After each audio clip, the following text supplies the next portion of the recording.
Hi, chat. What's up? Hope everyone's Hi, having a good guys. day, good night, good evening. We're talking about Twilight Yes. and how Taylor Lautner. Well, I don't want to, just straight out say Taylor Lautner imprinted on a baby, but that was just a character. But still, I just drank out of my red solo cup, and it just left red. It just left red film on the rim for some reason. I was so confused. Shark Boy. I know. Why would Yep. Shark Boy do this? I still think it's funny. The reason I only know about that is because of Nostalgia Critic. Yeah. What, Shark Boy and Lava Girl? Oh yeah, that Shark Boy's Taylor Lautner, and all he did was put a PNG of a dude with abs. Wait, hold on a second. Have you ever seen Shark Boy and Lava Girl? Bro, I would literally hunt that movie every single time it would like show up on Disney Channel. Oh, I- Kendra, you're I going don't in and out care. a little bit. Oh, what It's is like it? I do not care how bad that movie is. I don't care how shit the CGI is. Much like Spy Kids, it is a treasure. It is a classic. You can never make me hate I thought it Spy was a Kids good movie. 3 or Shark Boy and Lava Girl.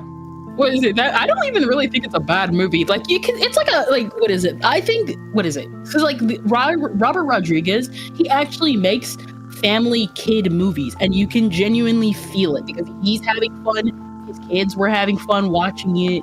That's what makes that like a genuinely good movie. Yeah. Like everybody likes it.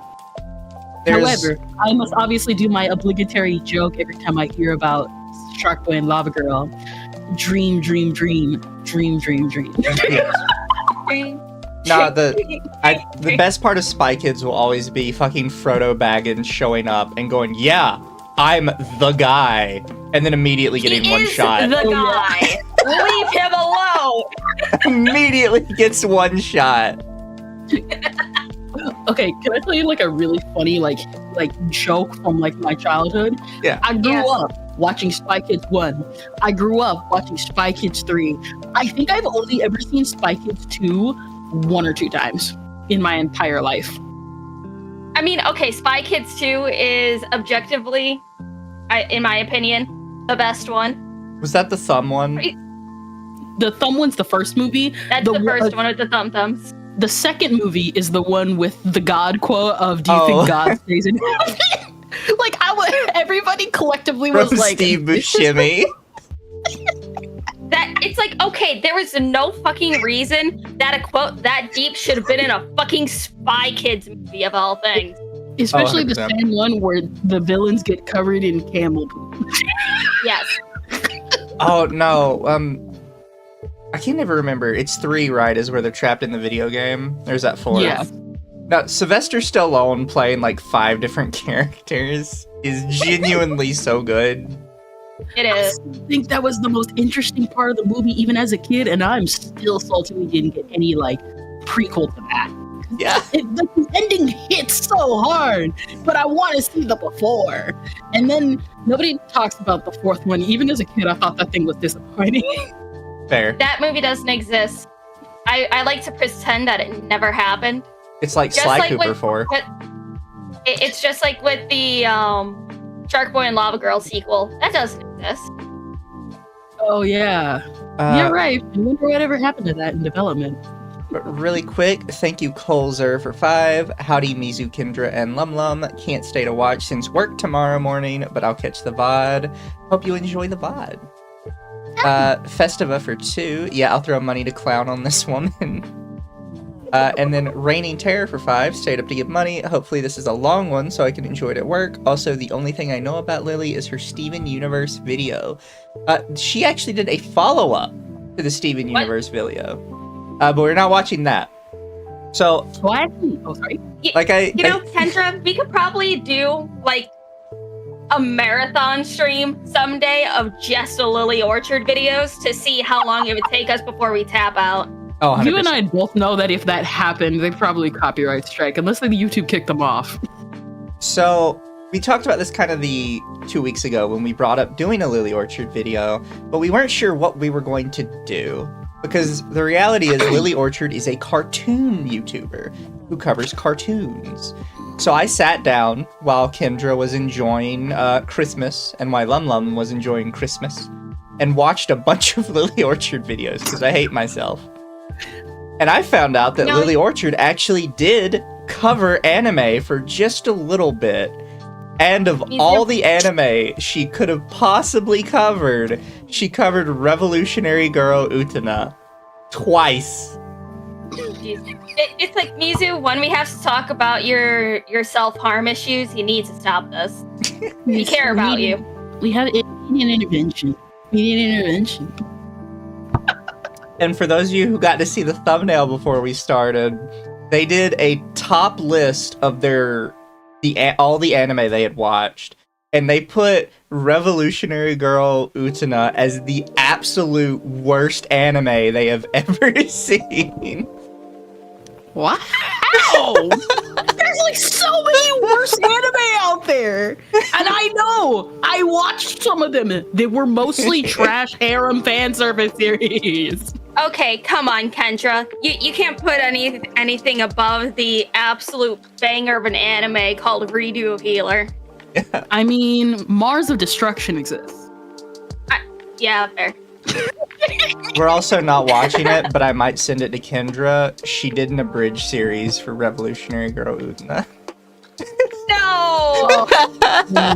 I can already picture how bad it is, and it's probably going to be on par with the Team 4-Star Sailor Moon one. It's not a terrible mini abridge, the Tooname Sailor Moon abridge thing. It's not a terrible abridge, but there's like so many small facts they get wrong that it actually like perpetuates already existing stereotypes about Sailor Moon. Like how all the guys in Sailor Moon, they are not in college or even adults. They're just just 1 or 2 years older than the girls. And also, thank you, Archmegos, for 10. I used to think it was awful that life was so unfair. Then I thought, wouldn't it be much worse if life were fair and all the terrible things that happen to us come because we actually deserve them? Fair. Ain't that true? But we do have 2 videos tonight. The first one is technically not just Utena. It's you can see down here, every anime I've ever watched ranked from worst to best. But the Utena section is what actually a good like 4 minutes of this 20-minute video of every anime they've ever watched. Also, if you guys see, for some reason they don't call themselves Lily Orchard anymore. Now it's CD Call. Don't know what that's about. Didn't really keep up with their history. So who knows on that one. To be fair, their name has been tainted. Might as well rebrand as something that looks like a re-upload channel. Fair. And Avenged for 6 months. Thank you. I don't know what to say here, so hello there. But let's see what Lily has to say about anime. Hey everyone, please support our videos on Patreon. The link's at the end of the video and in the down there part. Thank you, you're lovely.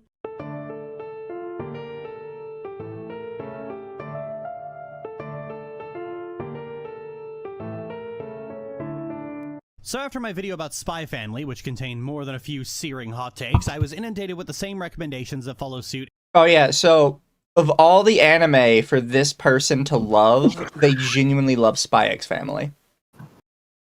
Stay away from Spy Family, Lily. For the love of God, please.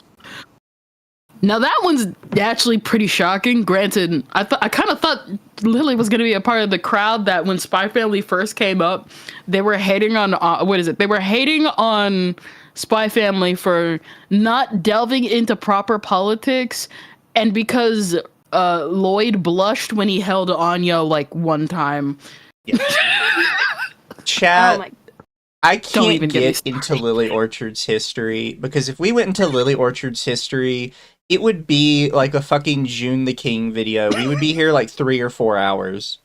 Unironically, it is. They have a long and storied internet history. Very okay, very long. Do you guys remember? What was it? Season 1, I think it was, when people were going absolutely insane when they showed Becky had a crush on Lloyd. wow, Oh, a yeah. normal reaction a child has. It's almost like Twitter doesn't hang around or have kids. Chat, I Yeah. will think about doing a stream where we can talk about the Lily Orchard history. All you need to know is Jerry Pete, Lily Orchard made a My Little Pony fanfic called Stockholm that you can't even find on the internet because it's so bad and nobody wanted to save it. And then allegations, allegedly, some impropriety with their younger sister. That's the extreme teal deer that I can give you. But today it's just about anime. Just about anime. Every single time I mentioned Japanese cartoons within hearing distance of a weeb. My initial response to that was to just talk about the Japanese cartoons I actually liked, but upon starting the list, I realized the list of shows I liked and the shows I watched a significant amount of aren't really that different in length, if we're being honest. So I decided, what if I just ranked every single one of them from worst to best? Let me give a little background before. So, by the way, we're just stopping a lot for this one because I have heard that they are very DMCA happy. So we're gonna keep to our 30 seconds is what people always say. Yeah. Listen, I understand it. And yes, chat, Stockholm is the Fudacock one. With Rainbow Dash and Scootaloo. What? Stockholm is a lot. It's a lot to take in. We did it during one stream. I read like literally one page that I picked out of absolute random, and I had the entire chat like tuning out immediately. Jesus Christ. Before we get started, I'm a kid of the 90s and early 2000s, which means imported cartoons were like half of what I watched, like every other kid. And the thing is, while I very much dislike anime these days, I only fell off of it when I was about 15. Between the ages of 7 and 15, I went down the same rabbit hole as a lot of people. I got wrapped into the internet and heard all the same stupid bullshit opinions weebs have been repeating for eons. The thing is, weebs were ultimately the reason I climbed out of the rabbit hole and never went back. This is why I only watch dubs, because I did check out the subtitle versions of shows I liked at the behest of other people and found that the differences were negligible 99% of the time. Like, This is their experience with anime, by the way. This is all they really do. They watched it as a kid. They really don't think dubs are that different from subs. And for some reason, they really hate weebs. You know, I'm just happy that she kept herself out of getting into more niche anime. Yeah. So, thanks, Lily. I just mean- want to know, what did she see in weebs that was so extremely horrible that they could not get into anime when this happened while they were writing Stockholm? Oh no, this is my guess. This is my guess. She's seen the yaoi paddles and it's like, nope, that's too far for me. I don't know. I Bring never back got the onto yaoi that. paddles. They were gone too fast. I never got into that side of the internet. All my experience with anime has just mostly been watching YouTube Part 5 a la Espanol. Oh my god, I and miss looking up. days. And then you'd have to skip like 2 parts because the uploader took them down for some reason, or you had to go to like 8 different channels to try to find each part. It's like, what you doing? Yep. I just remember Or- watching anime in like minute 30 clips on Vimeo. Oh, I see. yeah. And it would be I like had- Naruto episode 2 part 32. Was it weebs are lucky nowadays? Because you either had to rely on someone uploading the entire series or Funimation back when they actually would upload full episodes. And I was just like, oh, you stopped at episode 3. Now they just upload all the episodes at once or like daily. And I'm just like, you spoiled little new gens. Man, it's like, I remember there was one series that I was watching. I don't remember which one it was, but I had to find a couple episode parts that were only uploaded to Live Leak for some reason. It's like, okay, I don't know how I got here. To be fair, nobody ever thinks of Live Leak. If you go, exactly. Just like how granted, everyone now thinks of Pornhub for free movie uploads. Do they? Yes. I can't go to Pornhub. Oh, yeah. I always get like a notification saying it's illegal in my state. what is Yes, it? if you go to Pornhub, people will title it like the worst pornographic like perception of one scene of the movie.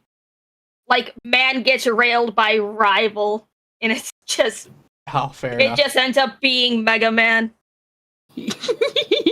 What is it? That happened with like interspecies reviewers because people were trying to get around like uploading it since Funimation was too chicken enough and stupid enough to not review what they were dubbing. And Funimation was like, yeah, we're gonna need that episode back. I still need to watch interspecies reviewers. I want to watch it, but I can't find it. Yeah. If it You're makes you probably feel just any not- better, Neurality's bought the entire Interspecies Reviewers series and watched it. Excuse me, what? Or fucking K. You'd be You know, surprised I'm what people probably watch. I'm just gonna go to eBay and buy a copy. Yeah, I think you can. Like a Blu-ray. Yeah. eBay has everything. I mean it's like okay, because I was looking up different rare books I've been wanting to get, and one of the first editions of like one of the first editions from 1939 of Mein Kampf popped up, and I could get it for like $600. What is it? What is it? If you're looking for like Japanese items, because I've been doing more research on it myself, hit me up. I've been learning to import properly because I bought a lot of stuff on eBay that was way freaking cheaper on like Yahoo Japan auction. Fair. Pirate Bay has all the books you want to e-read. I hate reading on screens. It gives me a headache. And plus, physical media is what's good. Yep. Everyone is still pitching a shit fit about Pokemon's Jelly Donuts, but I mean, that was about the only thing they really changed significantly from the original. People still throw a tantrum over One Piece's Spring Hammer, but whether you watched it subtitled or localized, you still get bored about 5 episodes in and go off to do something else. This was the early sign that I started to realize the sub versus dub debate was less about quality and more about fetishizing this idea of Japan that doesn't really exist. Oh my god. Okay. I was talking with this about my sister when I was watching. No, I was talking about this with my sister and Dylan like last week. How every single time you will have two types of people. People who go Thing Japan, and then people who go Thing Japan, but bad edition. It's always Thing Japan bad edition, where people just focus on Japan about everything what they deem wrong about Japan. You still obsess over Japan. You just obsess over everything wrong about Japan. Every single time with these people. I think the way weebs treat Japanese honorifics is another example of this. They think it's really important to understand the relationships to other characters, but fail to grapple with the concept that every language has these. English has this too. This is why you always had to call your teachers Mr. and Mrs. last name as a kid. Except, Lily, we use them differently because we're different countries with different languages and different rules for how we use things. Yeah. Also, what is mix?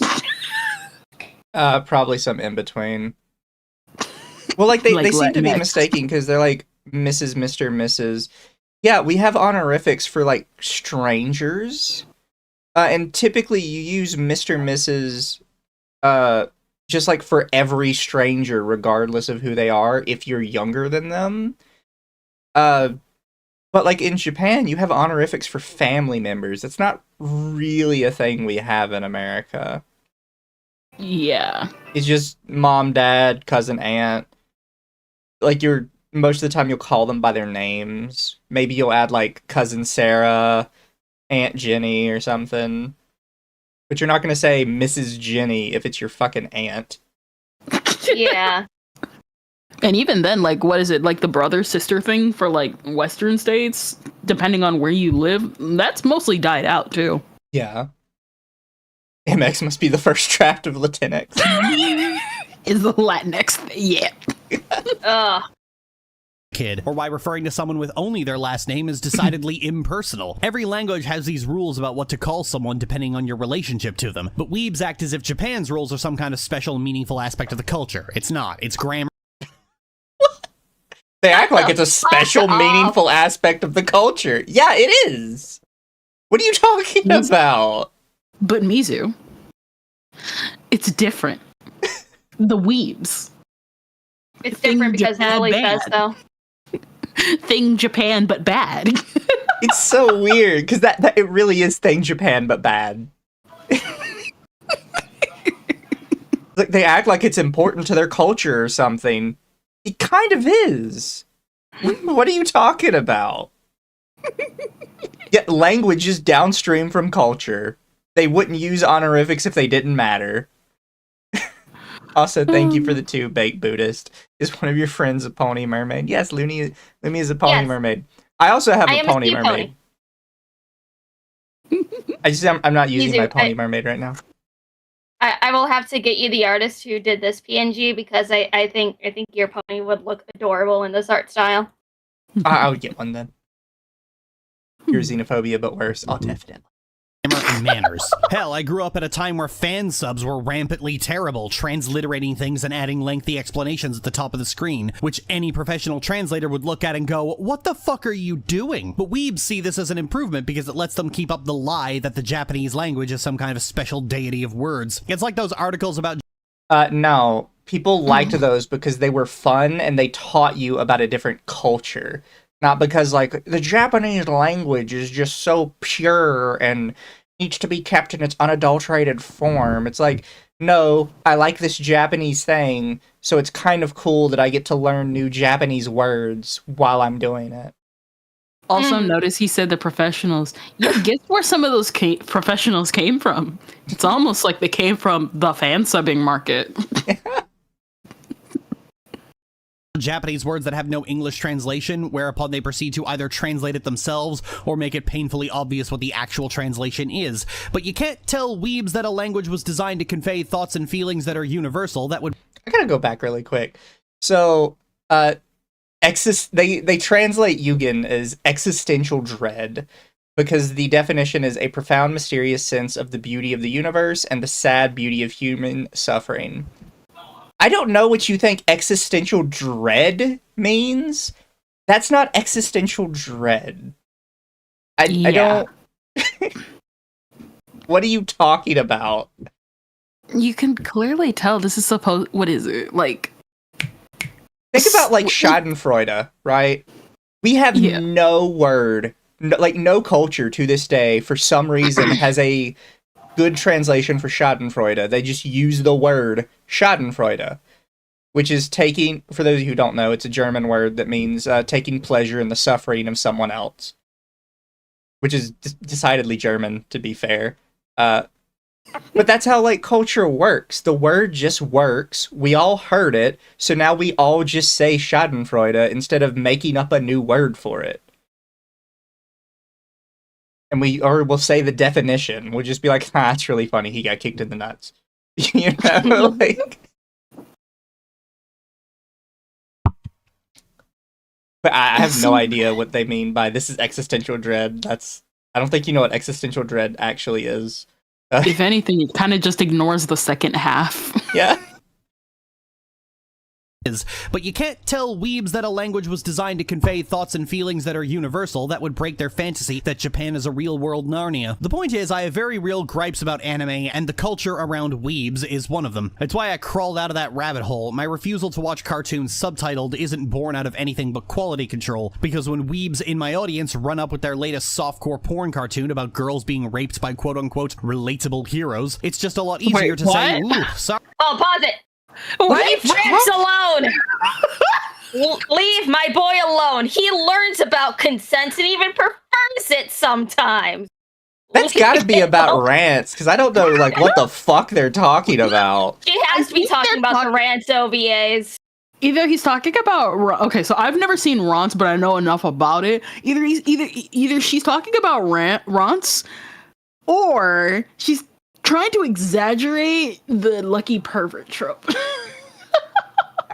Yes, it's gotta be Leave Rance, my boy though, alone. which is He not did an anime, it's a nothing hentai. wrong.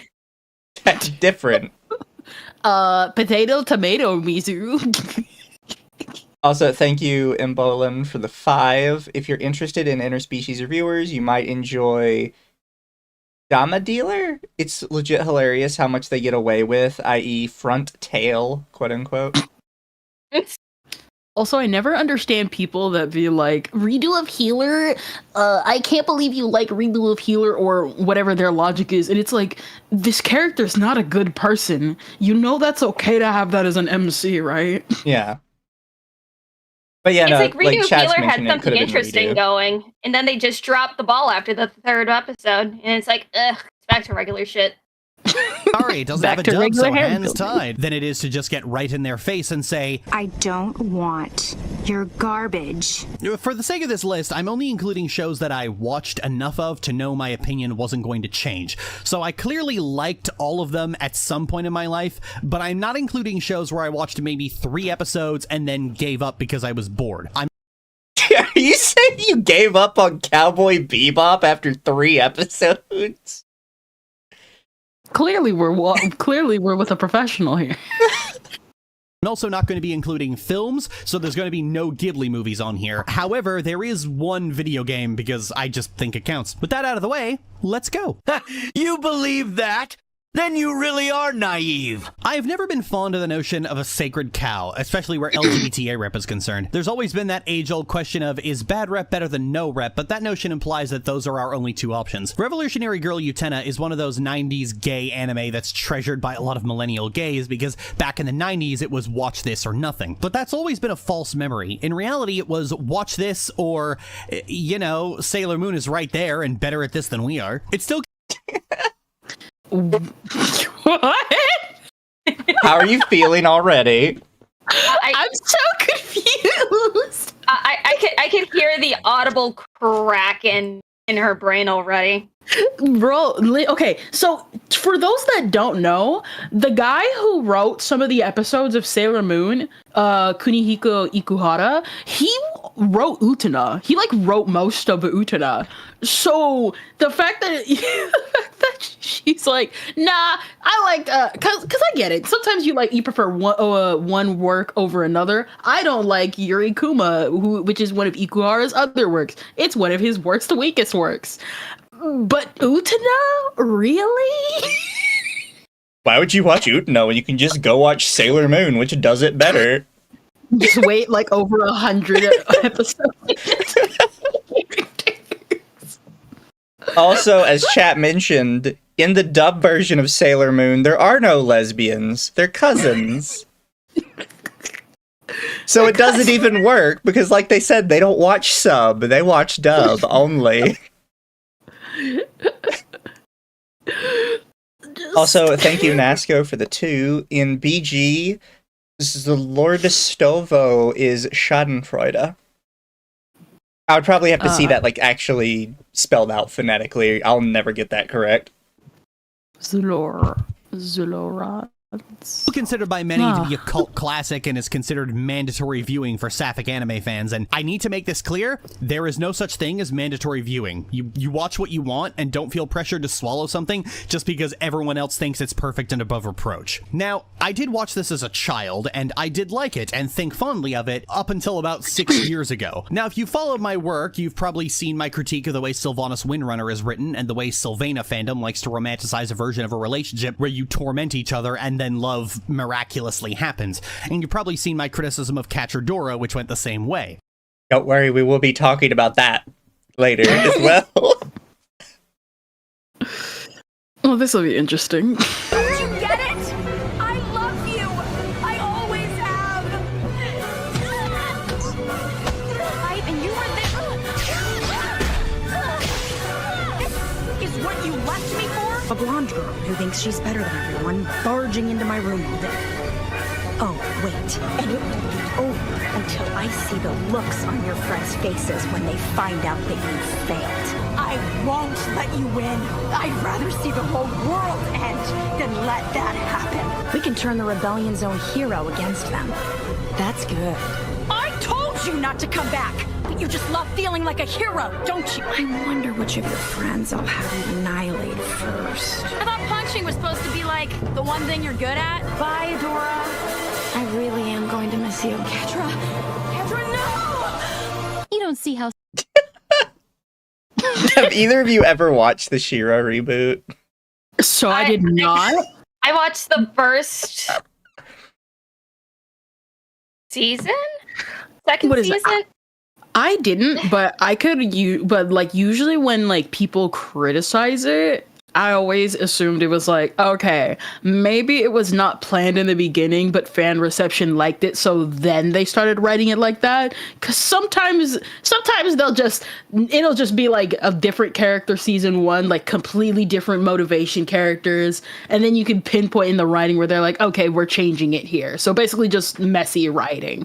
But to say it's like the worst thing in the world, and To be fair, it was pretty bad. Yeah. Okay, I will die on this hill. Entrapto is the best character in that whole show. I just remember the purple hair guy or the pink haired guy. The basically the black guy they wanted to make the soft boy. Bo, I think that's his name. Yeah, that one. I saw a clip of that. Everybody making fun of him because he was supposed to be the black guy, the one of the good ones.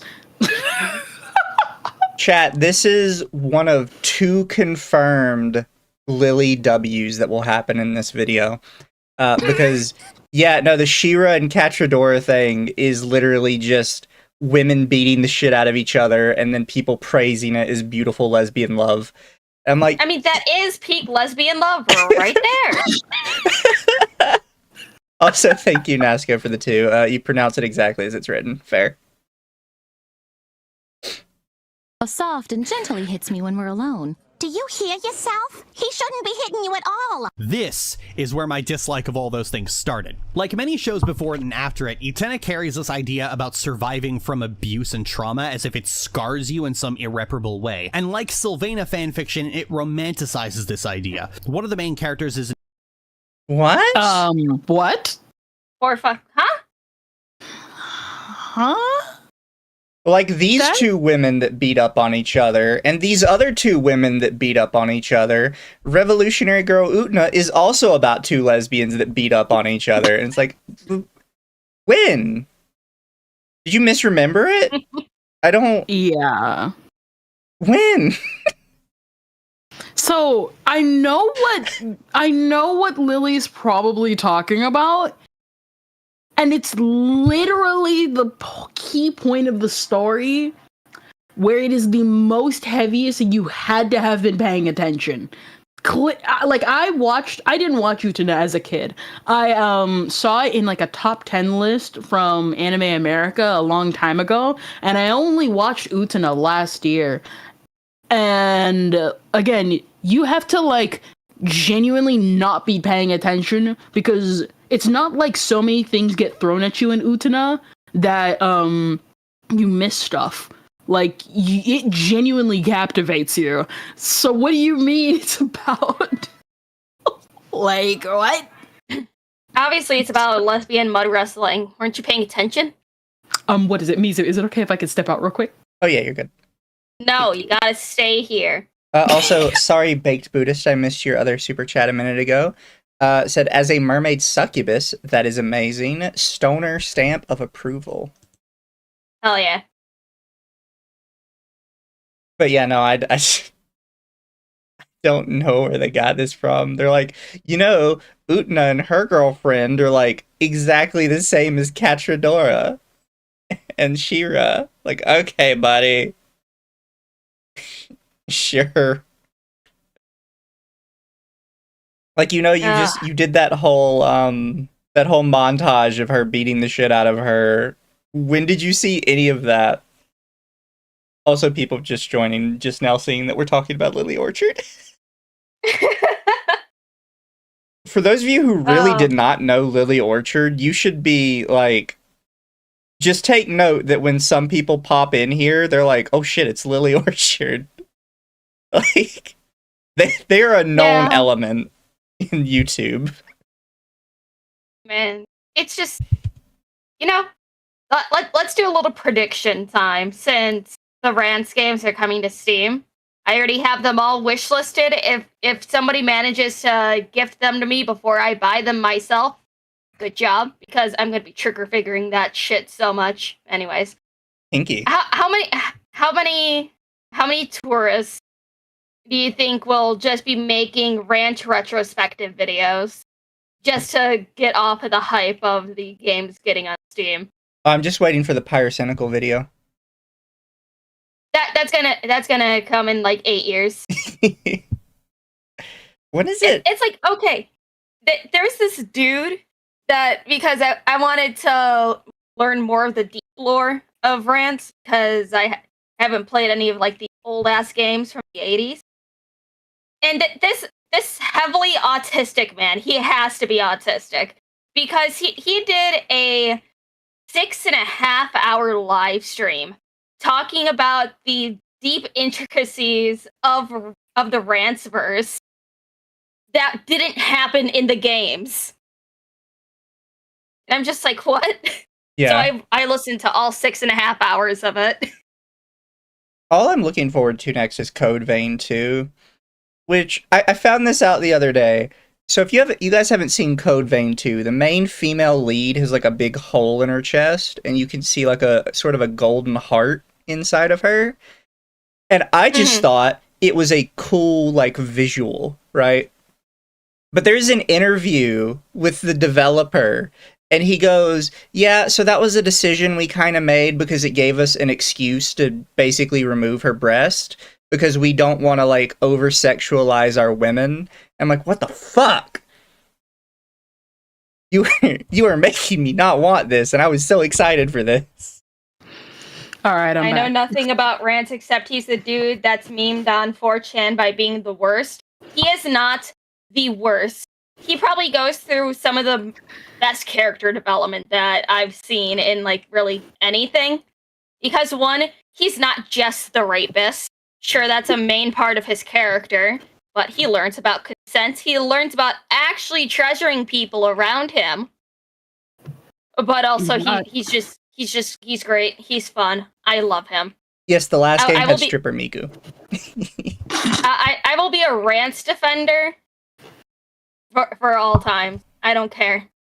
Listen, I don't know much about Rance, but he's hot. That's all that matters. It's like, okay, if you look at every isekai anime, basically any fantasy anime, you see the main character has brown hair, green shirt, brown cape, gauntlets. They're modeled after Rance. Yeah, that sounds about right. To be fair, listen, there was that one meme of comparing him to Kazuma. Like, genuinely, he does actually look like an older Kazuma. Or black hair, yes, or black hair. Because, where is it? Oh, the meme that I sent you a while ago? Oh no, it's this is one of my favorites. That's always for this. Oh yeah. And I think that girl is so cute. Her hair looks like cotton candy every time I see it. It's so cute. Oh, I know. Oh, also, sorry, chat. I'll move over Kendra. That's redo of healer on the bottom.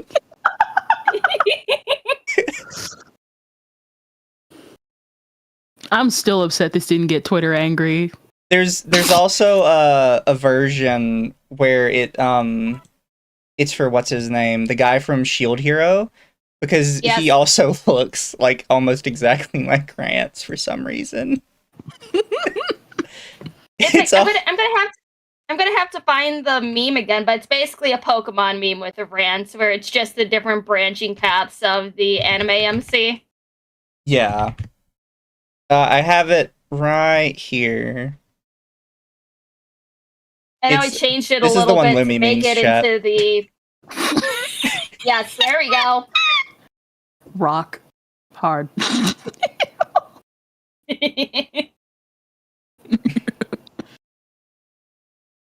All of them are downstream from Rance, chat, for some reason.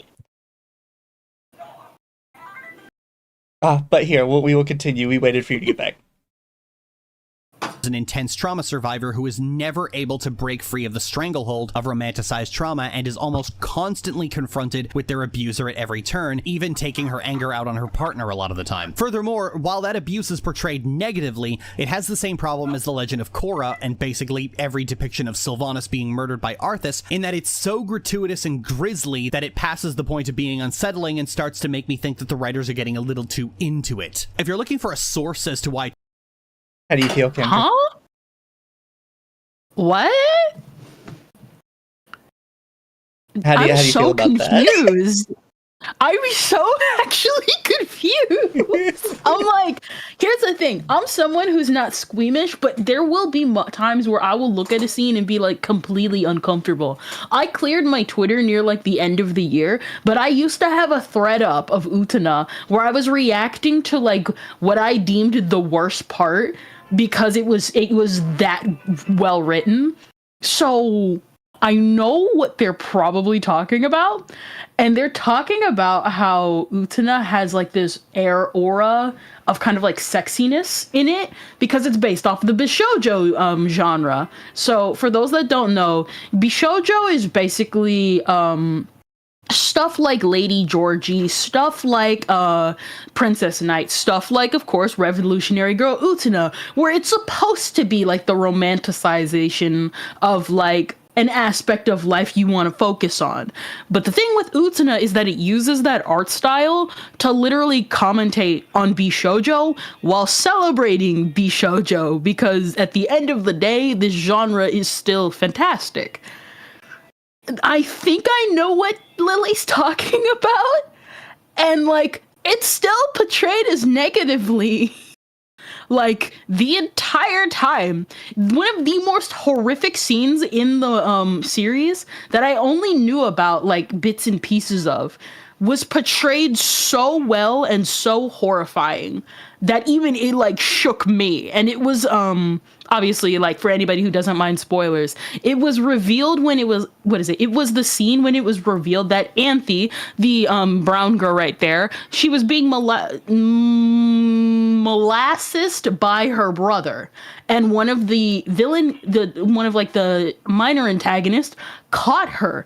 It was portrayed as, like, super horrific and super well done. And it was so good. That doesn't really show fetishization. It's nothing in this show is really fetishized. Yeah. And it has like one of my favorite tropes of like age gap. And it actually commentates on it like really well about how like, oh, it's bad, but like it's not gonna like beat you over the head with it. And it's like, that wasn't portrayed as fetishization either. It was portrayed as like completely wrong. True. I'm They still have another like 2 minutes on Utena, so. Trauma fetishism and abuse fetishism is so common in sapphic circles on the internet. Well, look no further than here. It was watched by so many kids that it affected their writing as adults. I was one of those people, and one day I had to sit back and go, hang on, this is terrible. Why am I trying to emulate this? Are you trying to say that Utena is the reason you wrote a story about Rainbow Dash railing Scootaloo with their Fuda dick? Yes. I don't think Utena caused that. I feel like there's some other shit going on in your life that might have caused that one. Also, I don't know, Lily might find a way to somehow blame it on that.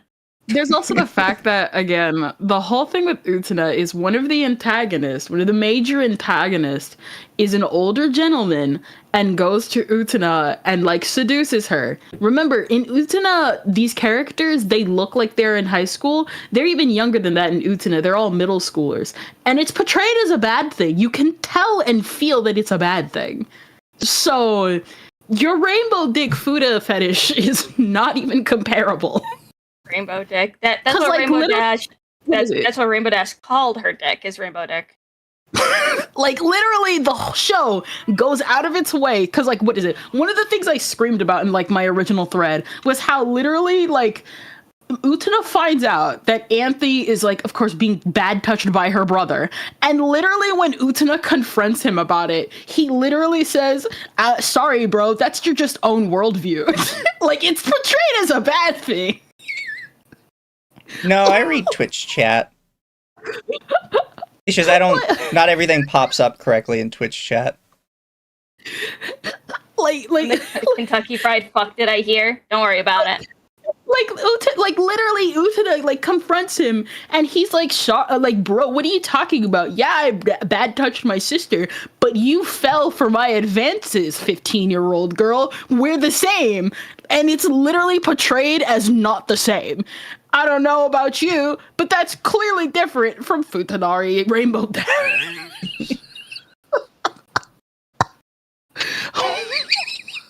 Doesn't mean Utena made you do it. It just means you sucked at writing because you haven't watched Utena since you were a kid. Mizu could scar so many viewers just by dropping random Lily lore. I was gonna do a stream one day where we were gonna just read through Stockholm and see how far we got before people like started reporting the channel. Listen, hit me up. I need to see this. It's a sapphic romance story buried under baggage, and as someone who has been in abusive relationships and suffered a lot of abuse in the past, I can't watch this anymore. It's Really? Is that what we're going with?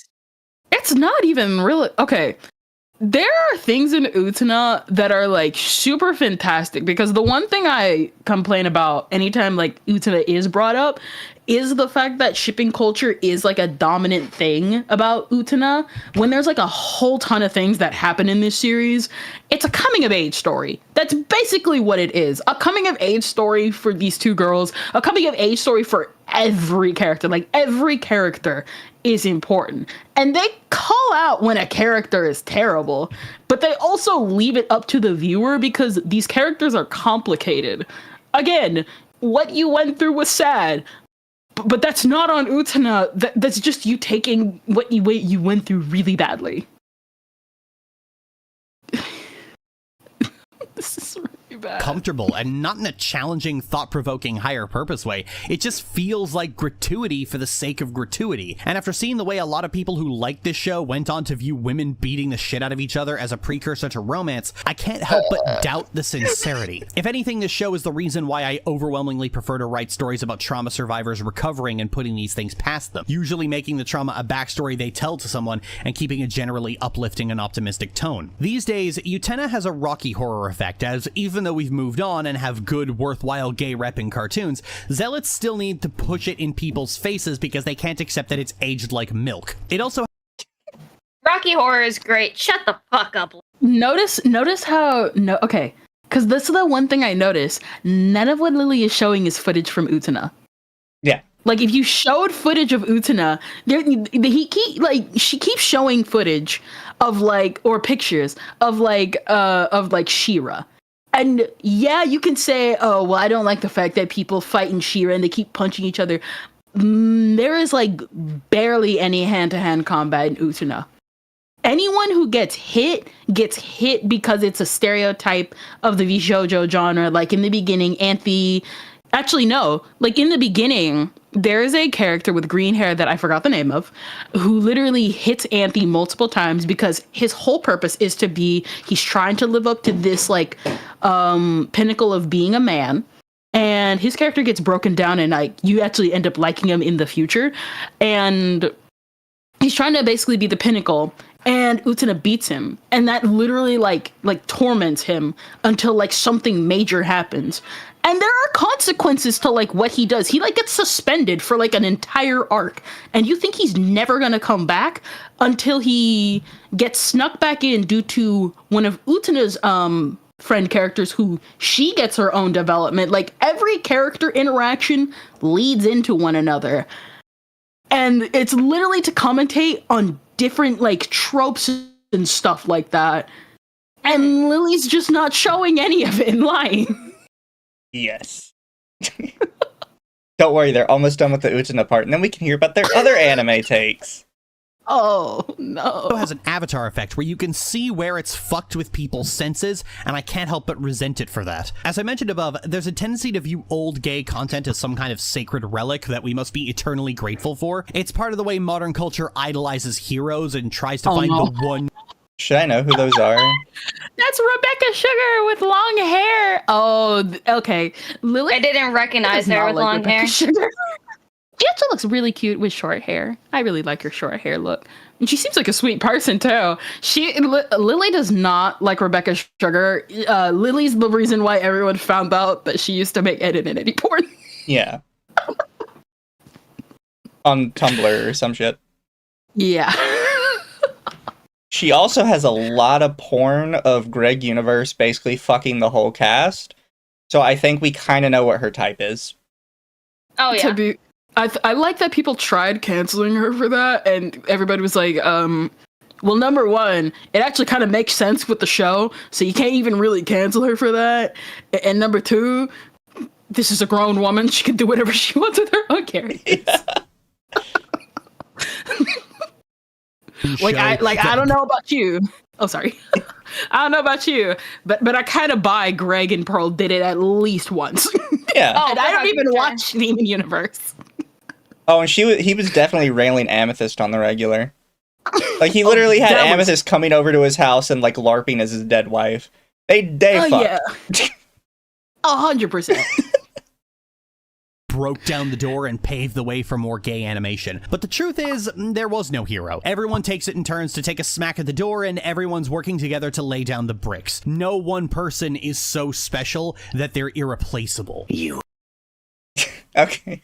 I mean, I stopped it at the perfect Mizu, time so you can see what the next one is.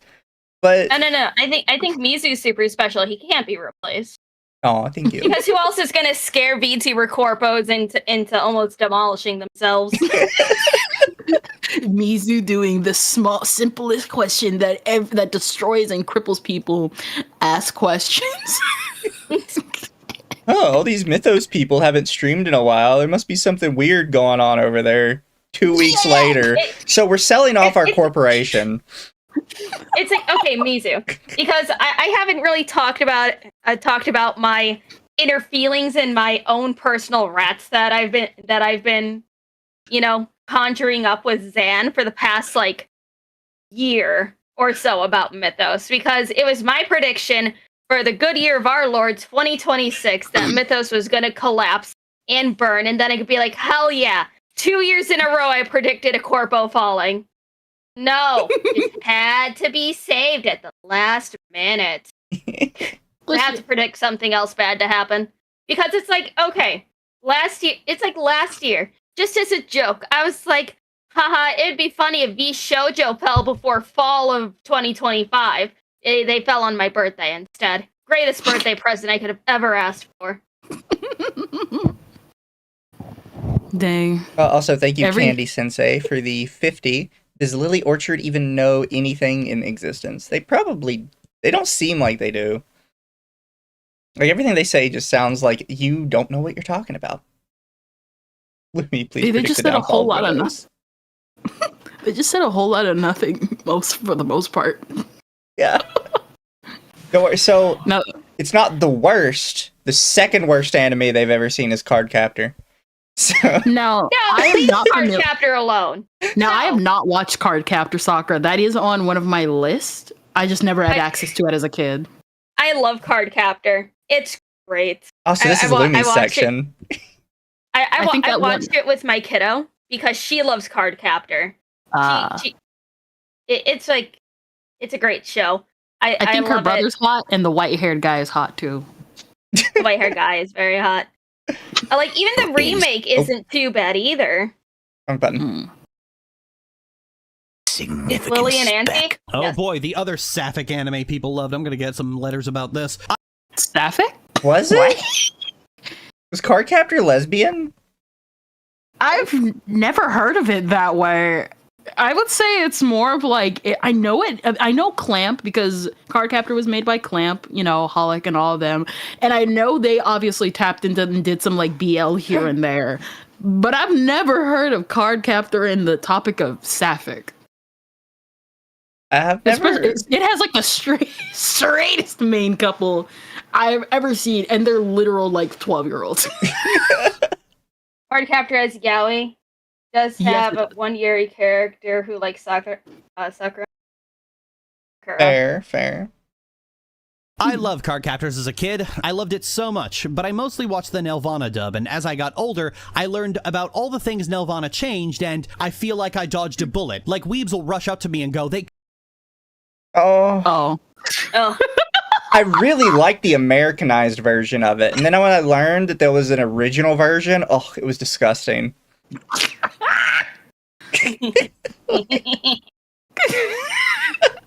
Cut out lead crush. What does that word mean? So if you're the only word I can think you're asking about is sapphic, and it's basically like lesbian, but not really. It's like a very romanticized girl-loving girl kind of thing. Yeah. I seen somebody in chat ask, "Does Lumi hate Bishoujo for a specific reason?" No, I just don't like them. I also don't like that they're just nepo babies only. And also, the entire agency just gave me a bad vibe. So I just made it part of my personality to hate them. Now they're gone. So no, it's I win. sapphic. SAPHHIC. Sapphic. Crushing on a guy twice his age, and I'm like, ugh, that was a thing? And then they'll go, they cut out Madison's crush on Sakura, and I go, wait, doesn't she dress Sakura up in cat ears and film her? Yeah! Ugh. And then they're like, they cut out the engagement between Rika and Mr. Tarada, and I'm like, wait, they were what? Boys crushing on grown men, the predatory lesbian trope, and actual pedophilia. Oh boy, I sure missed out on all the cringing I could have been doing. Pause it! Okay, I know. No! How dare kids have innocent crushes on adults? Like, okay, I had crushes on various teachers growing up. What is it? Had crushes on teachers as they were growing up. What is it? I know Lily for like slur on my behalf. What is it? I know for like one of the characters, because like I said, Clamp was like that one company. It was like that is literally a girls group that will like do anything. And the only thing that people really have a problem with is the teacher proposing to like the actual like child. And I'm just like, that's kind of weird. But like everything else seems like standard for Clamp. Yeah. But like it's not really that bad. I like how they said the predatory lesbian trope. I'm like, when is that a trope? Where did this come from? It came to me in a dream. And even then, they're 12. Yeah. See, like Fox News, Clamp operates on... What the how did we get to Fox News? How did Fox News get brought up into this? I gotta go back. I sure missed out on all the cringing I could have been doing. See, like Fox News, Clamp operates under the impression that pedophiles and gay people are the same thing. They're just... What the fuck? You said it, not me. Oh my gosh. No, I'm sorry. I enjoy my yaoi with a very nice chunky age gap. Man, Willie would hate Tawawa on Monday.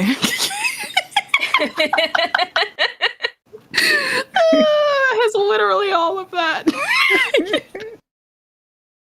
Just more ooh positive about it. Their stories carry the theme that love is love is love is love, and they carry this everywhere. This graphic is their entire author tract, and the thing is, it's a bad thing to equate gay people with pedophiles, especially if you're being positive about it. But that's what Cardcaptors does. It's no surprise.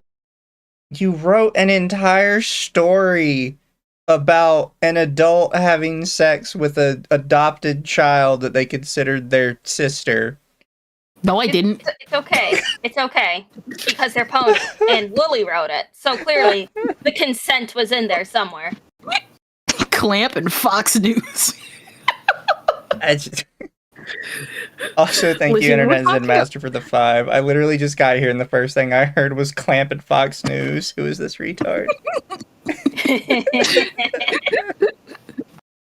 I like how we found a way to squeeze politics in here somehow. I know, right? Just randomly, like, let's talk about Fox News for a minute. Surprised that when it came over to North America, Nelvana stripped out all the romance. The only thing that survived was Lee's crush on Sakura, but that never actually went anywhere and never had a payoff. Even his confession was cut out. The whole show was turned into an action cartoon in the vein of Mummies Alive or X-Men, and it was about the most watchable version of it. Like Utena, this is often held up for having gay love portrayed positively, but also like Utena, it comes with so many asterisks that it's just not worth it. Especially now when we have much better alternatives. Theme song fucking slapped though. I might have to skip this real quick, by the way. Yeah. It's like, man, I'm so glad they took out all the girl aspects. Okay, yeah, we gotta skip over the theme song, because I'm gonna get so fucking claimed for that. What? We gonna hate on Digimon? What we hating on Digimon? Digimon is the third worst, and I'm assuming they only watch the original. I watched Digimon around the time I started really getting into anime, and Netflix had all the seasons of the original series. I can't think of anything offensive than the one time the cast got into their it was really not the cast got into their like pajamas and they bathed because they hadn't showered in weeks. And Angel Woman. I could see a video or I could see her saying this, given like their proclivities, if we were talking about Frontiers. Because I know a lot of people, at least I've learned, a lot of people complain about the transformations in Frontiers because everybody gets naked. But Frontiers is still the best Digimon, and you guys could suck my dick on that one. Listen, it's your fault. You should stop having a gooner mind. Frontiers is the best Digimon. I will die on that hill. I think I saw that one as a kid, but I only remember like the ending, and it's only because my mom said change the channel. She was like, everything's on fire in this image, change the channel. It's like, okay, but just imagine you finally talk your parents into letting you watch an anime just so you could show how cool it is, and then you just make a transformation, and it's like, oh, Mom, it's not what it looks like. Yeah. No, that's the funny thing. It was like I think the series finale, and all the cool stuff was happening, and the city's on fire, but because she's work and she's not really seeing what's going on, she's like, change the channel. It's clearly devil worship there. You can't watch it. To this day, I actually have no idea. I think she just heard the screaming from everybody because lava is burning everywhere. Granted, listen, I couldn't fight back. The TV was in her room. Yeah. Well, let's see why they hate Digimon, or at least why it's so low on the list. Also, thank you, Internet Zen Master, for 10.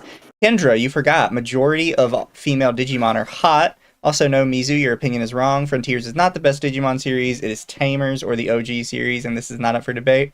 I will allow Tamers as a close second. Motion as we'll ever find. Okay, so I watched like 2.5 seasons of Digimon, and my feelings on it are very mixed. Objectively, it's terrible.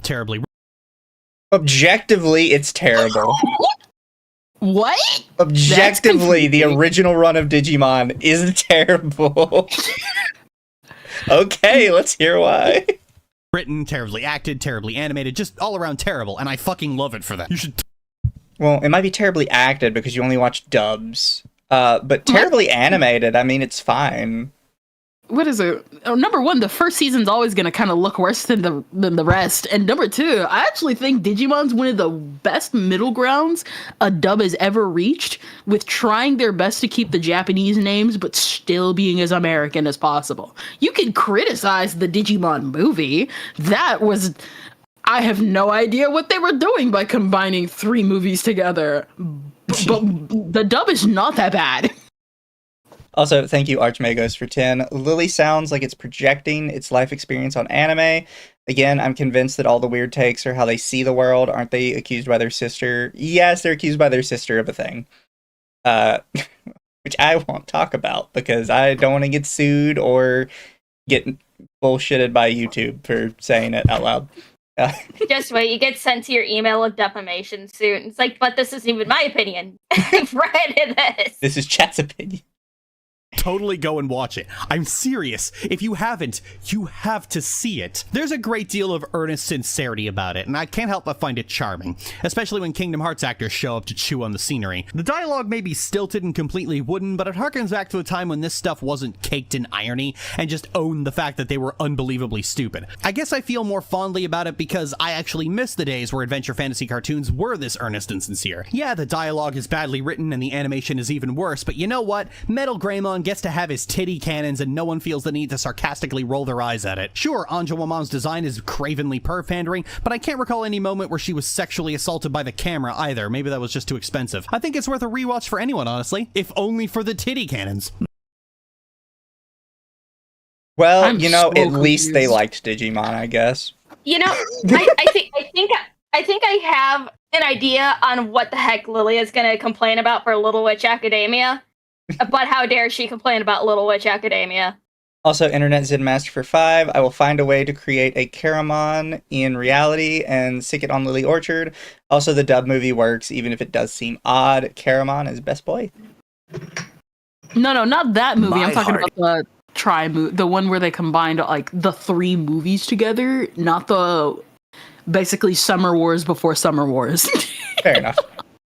Is made of just one thing. You know, I did quite like this show at first. It was an interesting take on the whole magic school thing. This eager young woman gets thrown right into the middle of a global aristocracy and finds that she's completely inept at magic. It's a good baseline for a character-focused show, and most of the episodes are indeed extremely funny. I still maintain that Sleeping Susie is the best episode of any cartoon I've ever seen. I love it so much, and highlights how funny the writers can be if they want to be. But Trigger just had to do a Trigger and pretend that they can make action work while being floatier than Dream Drop Distance.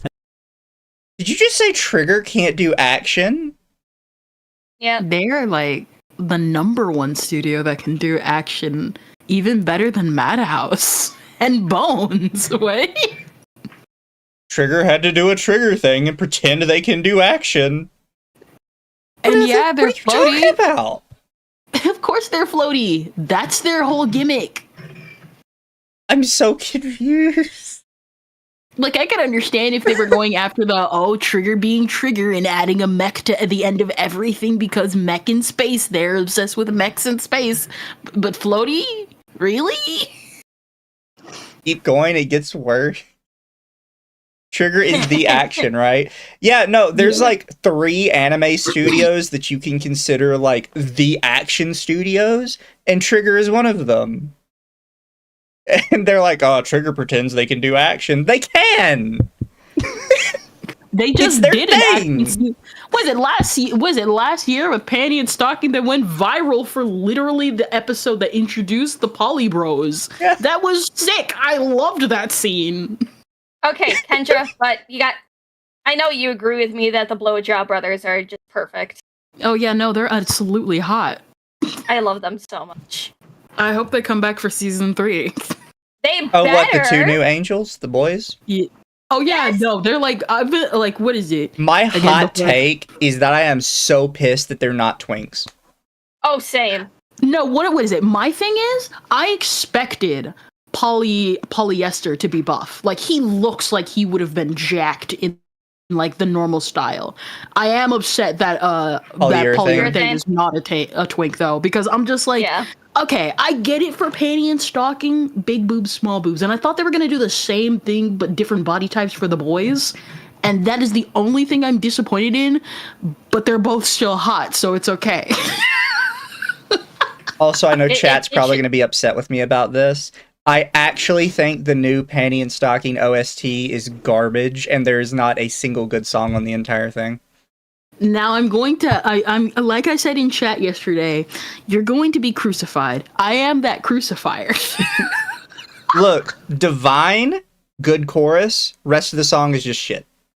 Oh yeah, that I will actually agree with. Like, out of all the songs in the track, I think Divine is actually the weakest. You cannot listen to that unless you are watching the boys' transformation, because you're completely ignoring the track.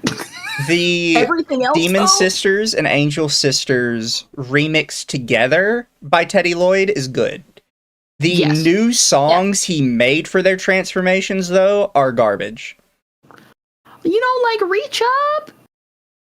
It is just really low effort bro step, and it sounds like he phoned it in. Dang. I say this as somebody who adores Teddy Lloyd. I was genuinely pissed a couple years ago that I could not go see him live in person when I went to Anime Expo because I didn't hear about it till the day after it happened. Oh. I liked Reach Up, and I liked the opening theme for New Panty and Stocking. My only gripe with season 2 was that we didn't get an extended version of the first opening. That is my only complaint. The reason is because Teddy Lloyd did songs for the new Kamen Rider anime. Fair. Baked Buddhist for 5. Digimon / Tai is what started my love of goggles for fashion. It came out when Cybergoth was popular, so my first pair at Hot Topic when I was 14. Fair enough.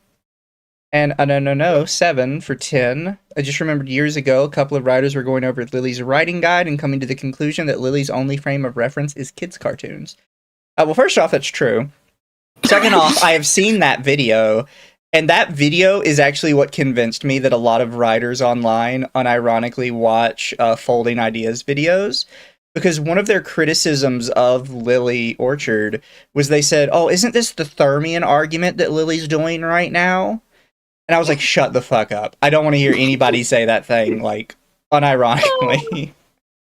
Thermian. What is that? It's basically saying that if you don't like something in a show, it's because it's something like the writer specifically like believes. It's hard to explain it. Basically the tilde with that is basically whatever is in the show the writer believes wholeheartedly. Yes. And you can't defend something in a show that is morally reprehensible in universe because the writer intentionally put it there, ergo the writer believes it's somehow good, even if they're portraying it negatively in universe. Because they included it intentionally. It makes no sense. That's stupid. Why? You know what? I think I'm more mad about that than Lily. And you would be surprised how many like Anitubers and different YouTube video essayists actually subscribe to the idea that the Thermian argument is a real thing. If you believe the Thermian argument and you just so happen to be one of those Anitubers, if you just so happen to watch this stream, you're really stupid. Stop believing that. Yeah. Otherwise, you would be in trouble for whatever thing you like. Also, I hate to tangent us so bad, chat. So apparently this gets worse. So let's see how bad it gets. And the last half of the show is just absolute piss swill. It's like eating a lovely piece of cheesecake and then biting into a dead wasp that was hidden in the middle of it. I'm not being hyperbolic. I think the latter half of this show is absolute fucking garbage. Everything after Samhain magic isn't worth anyone's time unless you're the kind of weirdo who thinks boring half-villains are the height of fiction. And if you are, I mean, I hold no hard feelings against you. Demographically speaking, you're 13. What a strain. What? If you like boring, slow build anime, because you like the second half of Little Witch Academia, you're 13. You know, I'm honestly surprised that Lily's not more angry that Little Witch Academia is the lolly anime. Do you know how much hentai I've seen of all those girls? A lot. I'm confused. Because the people who wanted this series the most were adult men. Yeah. They literally funded the Little Witch Academia Kickstarter. Yes. Let's see how Pokemon got so low on the list. I'm surprised Pokemon's on the list. Strange place to slither off to. On reflection, I think dead middle was the best place to put Pokemon. It's been going on for over 20 years and has about as many episodes as One Piece, but unlike One Piece, it's actually watchable and soft resets every few seasons, so you... Well,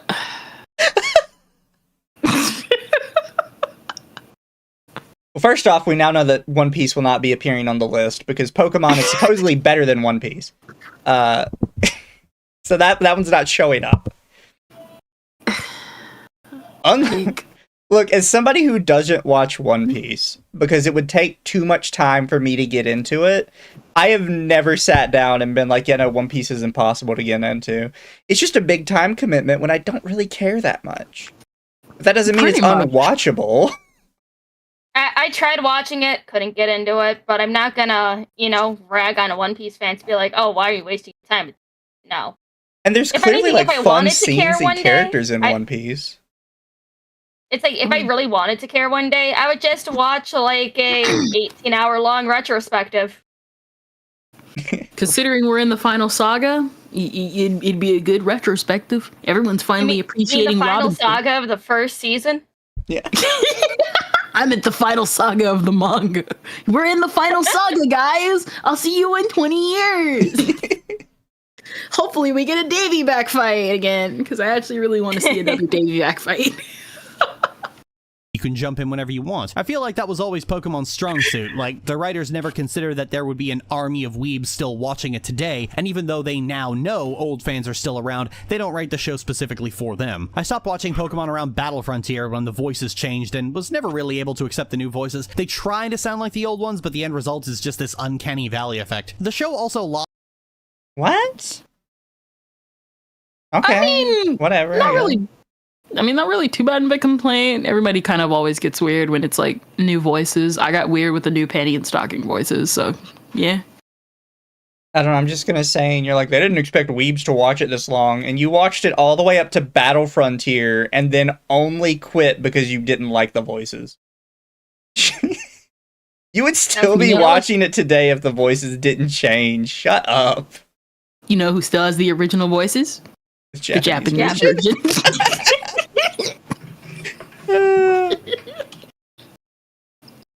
I don't understand where this army of weebs thing keeps coming from. Do you not realize that Pokemon is still going today, not because it has the same people watching it in episode 1, but because it has a new generation of kids watching it every time they start over? Well, it's not the same as Little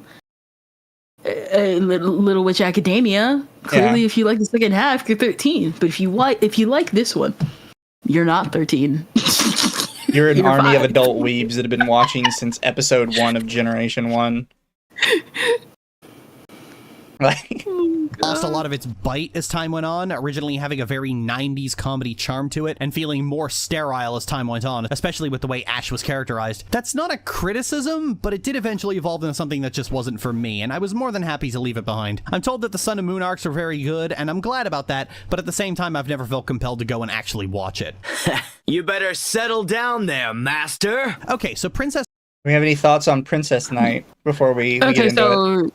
Was it Princess Knight is basically by Osamu Tezuka of Astro Boy. I have not seen it, but it's like praised because so basically the plot of Princess Knight is there was a girl, she was a princess, she was born, but God accidentally gave her the heart of a boy and the heart of a girl. So by day she's a princess, by night she's a knight, and so a lot of people who see it as like kind of like a trans like type story, but I kind of want to see what opinion this is gonna have, because this is literally like 80s or 70s. The worst opinion you've ever seen about anime ever.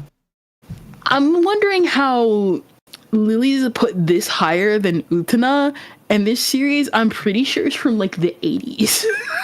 Well, you got to think now we're on the positive side, because Pokemon was middle of the road. Now we're getting towards the ones they like. Also, Internet Zen Master for 10. My default whenever it's an anime I'm curious about, I read the manga. And yeah, One Piece is a major time commitment in both anime and manga. Oh, Digimon will always be superior anime-wise over Pokemon. What is it? So is she trans? No, but some people would see it as a trans allegory. Exactly. Princess Knight is a TV series from the 1960s about a gender-fluid prince who was born with the heart of a boy and a girl. She was raised as a boy to prevent a duke from inheriting the throne and comes to lead the kingdom himself. Princess Knight is an odd one. I think quite highly of it, as it's a very gender-curious show, but at the same time, it's still very 1960s fantasy, and that gender curiosity is done inside a gender-essentialist framework. For example, Sapphire is established to be more comfortable dressing like a boy because she has a boy's heart given to him by an angel, angel, and not because gender is a social construct. But the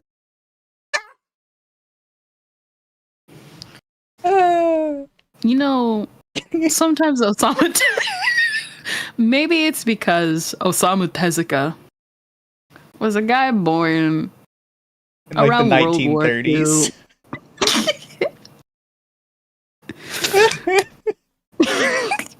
It's a very gender essentialist view of the world. This anime from 1960s, maybe a guy born in the 1930s who lived through World War II. And 2 atomic bombs, by the way.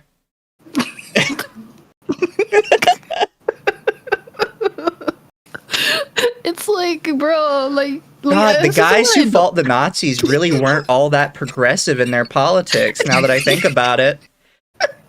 You know, Like that- it's like, okay, did you guys see that post that went absolutely viral, but then the original poster got dragged amongst the coals when what was it? They were trying to say that Adolf Hitler would laugh at, like, what was it? I forgot what it was, but something to do with not liking vegetables and shit like that. And everyone was saying in the comments, you know that Adolf Hitler was a vegetarian, right? I think I saw that briefly. Oh my gosh. And then they elaborated saying, you know that Nazi Germany was the first nation to, you know, start animal rights activism, right? They're like, what? Oh, you could really fuck with people, because Nazi Germany was the beginning of animal rights activism. It was the beginning of the 8-hour workday. It was the beginning of mandatory lunch breaks, by the way. So you owe your 30-minute lunch break to Hitler, so good luck with that one. It was one of the starts of women in the workforce, so congratulations, ladies. Hitler was a feminist. The first feminist, in fact. Hope you're happy with that. Man, more of a feminist than Napoleon. Yeah, no, chat, there's a lot you can learn about history that it would, like, throw you for a fucking loop. Or is it also to add that entire line Lily said, it was like, this line sounds like that one comic someone made when they watched a movie from the 2000s, and then they looked at the screen and was like, man, maybe the 2000s weren't that progressive. It's like, wow, the 2000s not being progressive? Thank you for giving me water, and it is indeed wet. Well, now we're like, oh, the 1960s weren't that progressive on gender politics. Just be happy somebody in the 1960s was even thinking about it. Shut the fuck up. Oh my gosh. the thing is, the message is still there. Like, it reminds me of a time when a trans woman would be described as a woman trapped in a man's body, which is itself outdated, but as an explanation to how you were feeling to the layman, it worked. It's messy, to say the least, but it's still extremely charming. Like any piece of LGBT animation made before 16, it's got a lot of baggage behind it, but I do think it's at least worth a watch, more so than the other two at least. I find it especially worth a look given that there's a growing mythology in LGBT cartoon fandom that certain creators pioneered LGBT rep in animation. Okay, first, why are we looping back to fucking Rebecca Sugar? But second off... because I hate Rebecca. but second off, Utena is a bridge too far, and you can't excuse it, even for the time period it came out in, but you can for this one. My thing is, a show from the 1960s is, to Lily, a show from the 1960s is more progressive than a show from 1999.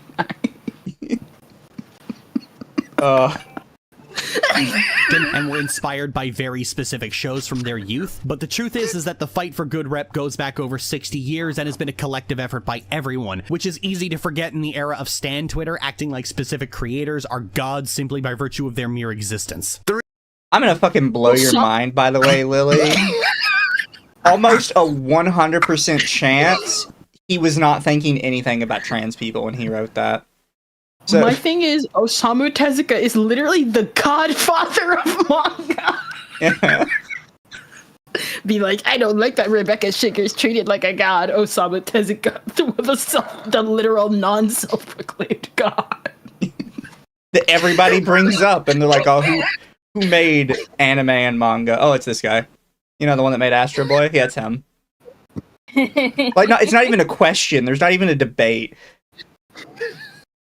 Like, I've never even heard somebody say that Rebecca Sugar is, like, where LGBT rep in cartoons comes from. But you do hear it with him, where it's like, who made anime? Oh, he made anime. It's his, anime is his thing. He invented it. The literal godfather of manga.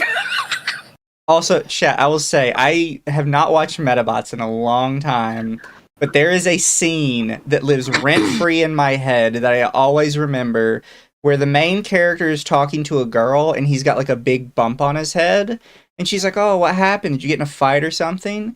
And his Metabot rolls up behind him, and he just goes, he thought the bathtub was a toilet, and he tripped and hit his head on. It lives rent-free in my mind. I remember it so vividly, despite not remembering a single other thing about this fucking show. I watched Metabots like late at night on my phone because I'm like, oh, this has like a dub. This seems interesting. And the two things I remember is, number one, I thought it was weird that they made Metabee black, but at the same time, he's actually really cool. He's king for that. And number two, the Metabots don't sweat episode. That was a weird thing. I just like that stuck in my head. His line at the end, Metabots don't sweat, and I don't know why. I just like the Sailor Moon one over in the corner here. Oh, I always thought she was super cute.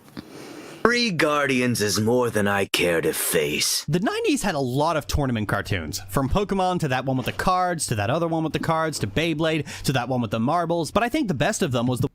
I loved the one with the marbles. I don't know why. I thought it was so fun. I think it was called Beatamon. It had the most fun video game I ever played, and I played it like a bajillion times over. I loved it. I never heard of it. I know Bakugan came out when I was a kid, but I thought it was lame. And now I hear people talking about how cool it was, and I see some of the clips, and I'm just like, dang, I actually missed out as a kid.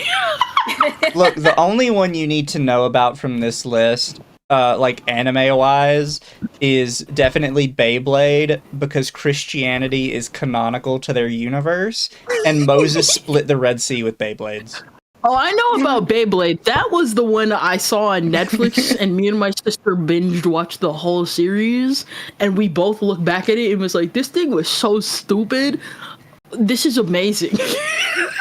It also didn't help that we were also Christian, so the Beyblade splitting the Red Sea was just a cherry on top.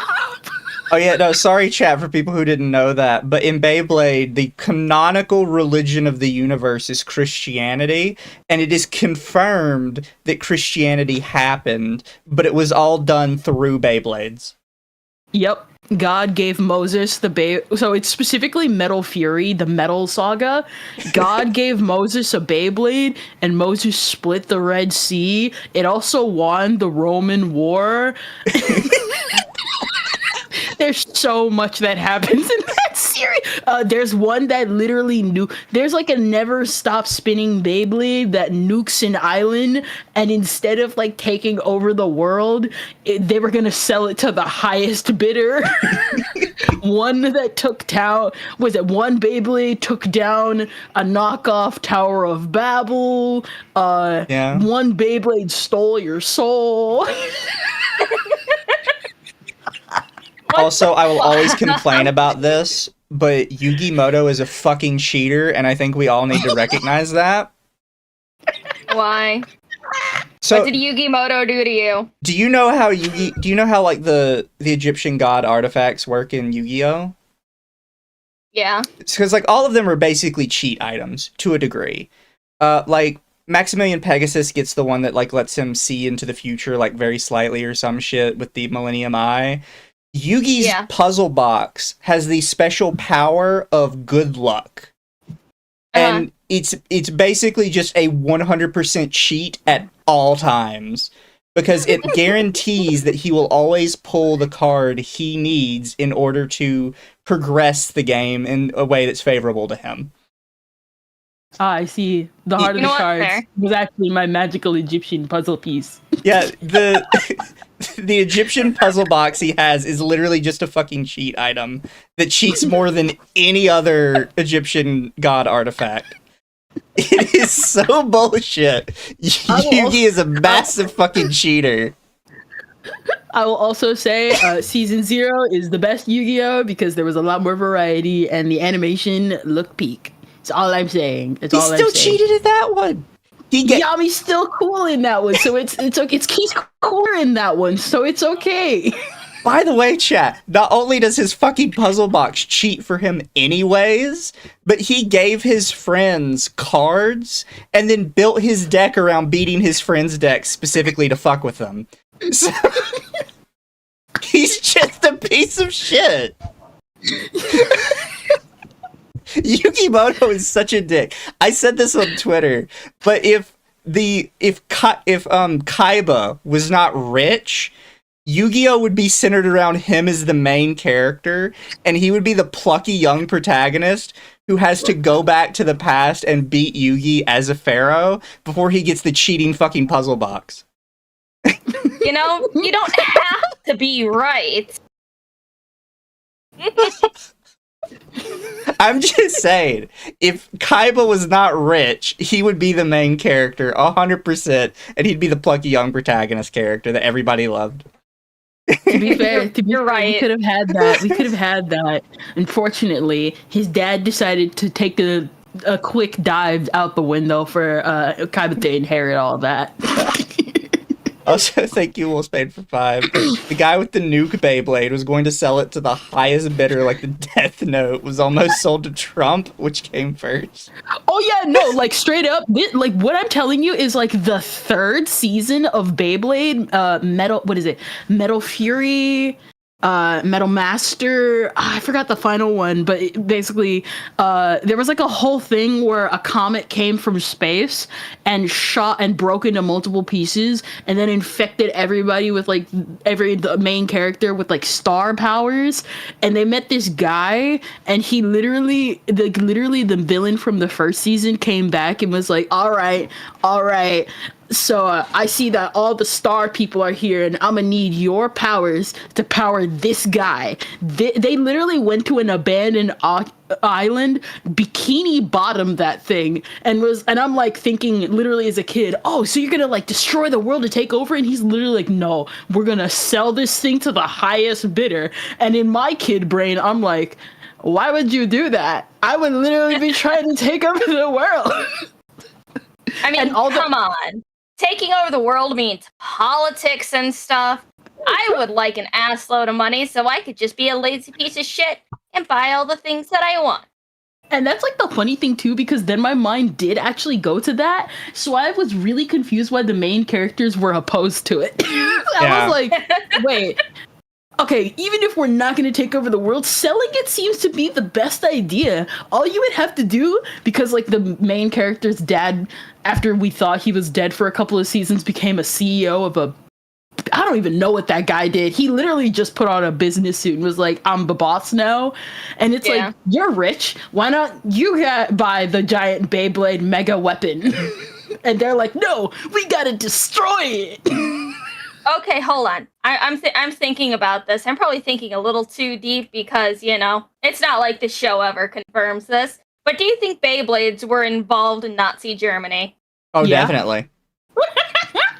This thing was involved in the Red Sea and the Roman War. You know what? And literally there was a Beyblade that was sealed by a village. What is it? The Beyblade by one of the villains of the 1st season was literally sealed and guarded by a village, and they killed him for it because it literally stole the souls of people. And there was literally a guy in the series who used his Beyblade to give another guy PTSD and insert a shard of darkness into another guy. You know, of course at some point this was used in the test experiments to see if humans have 30% water in their body.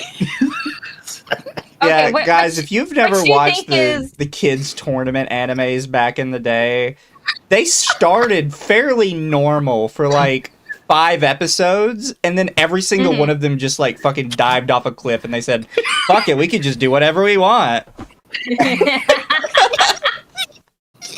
Oh my god! Honestly, what do you think would win in a fight? Like probably one of the strongest Beyblades. Don't know which one it would be, or the Beyblade of Sonichu. Honestly, is there? I can't imagine there has to be a Sonichu Beyblade. I can't imagine how bad the Sonichu Beyblade is in universe. Yes, it is. It's like summoning Cthulhu to their universe. To be fair, literally one of the characters owns literally a demon Beyblade. Fair. Like it's You're gonna love the Beyblade battle. Like it literally transforms this bro and everything. Like he literally starts transforming in front of everyone, and they somehow use the power of friendship to break him free.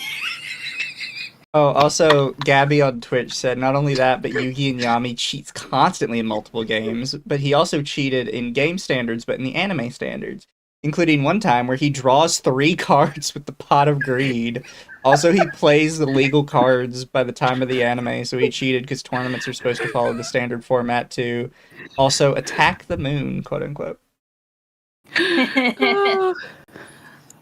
The one whose premise was, what if we give small children death robots with machine guns and rocket launchers and act like that's a completely reasonable thing to do? So Metabots was a thing. In all fairness, Metabots isn't anything special. The whole show is just your average tournament cartoon, and it wears its status as a Pokemon knockoff on its sleeve, but it is definitely charming. The main character, Metabee, is nothing short of the single most hilarious character to ever grace the screen. I honestly think Metabee is what makes the entire show, and if you don't like him, I think you just hate fun, honestly. The show lost its edge when they introduced this stupid Dragon Ball Z Hadouken thing that became such an easy... I'm mad that they said Dragon Ball Z Hadouken. I mean, they're not wrong about that first part. If you hate Metabee, you kind of just leave the show. Yeah. That's fair. Win card that they had to invent an entire new type of robot just to be invincible to it, but everything before that was great. I'd happily watch this again anytime, and that's how these shows work. They like just keep ramping up. That like, yeah, I have my super move, but now here's the robot that's immune to my super move, so now we have to find a new thing. Like, it's kind of how these shows just do. Maybe it's almost like that's what kids do. Yeah. And they made a show about that. Games didn't suck so much raw, unfiltered ass. Gee, thanks for looking out for us, mister. So how do we feel about Samurai Pizza Cats? This one's I'm kind of confused about. I understand why it's on here because it was on the Fox block. I'm just kind of confused why it's here. I'll be honest, I've seen the pictures from this anime, never watched it. So I have no opinions. It's a Saturday morning cartoon. I think I said some of the dub is lost now. I can't remember. Oh, fair. Well, let's see how Lily ruins it for us. But I'm sure we can take care of ourselves just fine. Weebs have always had a poor relationship with the concept of translating. Why do you always do this? It's like, oh, the Weebs ruined it. Shut the fuck up. It's because she has no other argument. You know, the Weebs can't bother you if you just ignore them. Dub so much as changes the word exciting to cool, they'll pitch a shit fit. They act as if the best kind of translation is one that changes literally nothing. To them, I will always point to the Samurai Pizza Cats and say, kindly go fuck yourself, you culturally fetishizing dickhead. Okay, so a little background. Samurai Pizza Cats started out as a very typical superhero cartoon over in Japan, but after the explosion of Power Rangers, it was sent over to be translated. But because it wasn't very popular, all the materials a translator would need were destroyed, damaged, or just not included. And so, when faced with this problem, they did what any reasonable person would do. They watched the untranslated episodes, inferred what was going on, and then made the rest of it up. What? That's horrendous. Also, I highly doubt that story, by the way. Because that kind of sounds like the same story as the Ghost Stories dub, and we all know that dude is lying out of his ass. To be fair, though, with Samurai Pizza Cats, okay, so, like, what is it? Like, Ghost Stories, that one, you could actually be like, I don't know, but this is, like, Fox. Like, this is, like, the same people that would, like, what is it? That would do the One Piece dub. That even though it was more accurate, they were like, let us change the fact that Luffy smiles with his mouth open. Yeah. Have you seen that image? I have not. Oh, okay. You continue the video. I'm gonna find The it. end result was this obscenely wacky show that was so fundamentally different from its original, it counts as its own abridged series. It is positively delightful, a relic of the 90s anime boom where everything was being packaged and sent over to the West before companies started pandering to hopeless, pathetic shut-ins. Do I think you'd like it? That depends. Do you like fun? Yes? Are you still pitching a shit fit over jelly donuts like a loser? No? Yeah, I think you will. That's not fair. That's just... Yeah, no, it sucks when, like, media comes over and it just gets, like, absolutely butchered, and they're like, oh, but it was still funny. Okay, what if somebody came and, like, butchered all your shit? I know you don't like that, because I know you DMCA people all the time. But... It's like, I remember seeing a post from that Japanese politician that's very active on Twitter right now, talking about wanting to bring the attention of, like, the butchering of English dubs of anime to the actual companies over in Japan. And he recently did a poll asking, should companies remove Japanese humor from shows when translating? And a lot of people are like, no. Yeah. Exactly. Like if some jokes what the fuck? Oh yeah, I just sent the 4Kids edit of the of One Piece.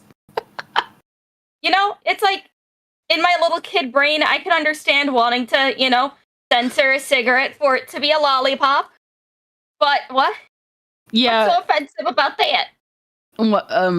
Smiling with his mouth open?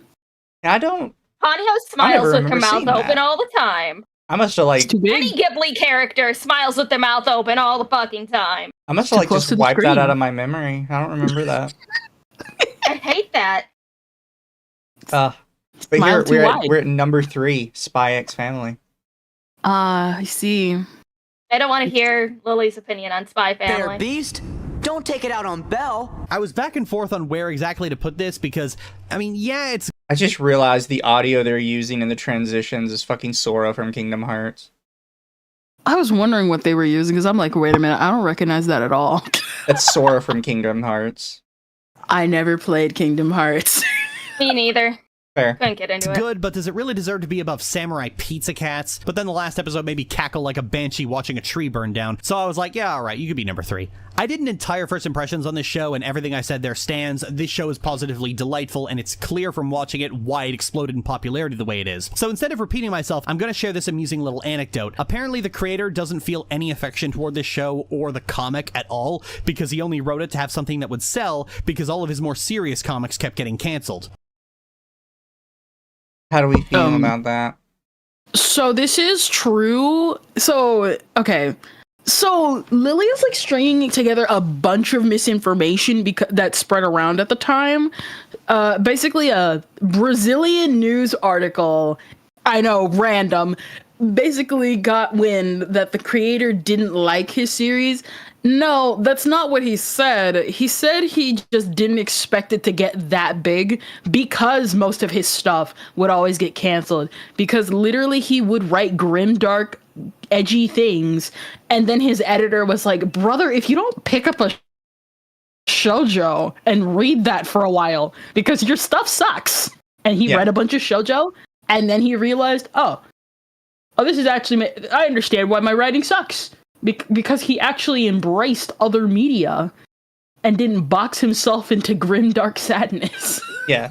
There's a difference between writing something and thinking nobody's gonna like it, which is kind of more imposter syndrome than anything, and writing something that you hate. Huge difference. Massive world of difference between the two.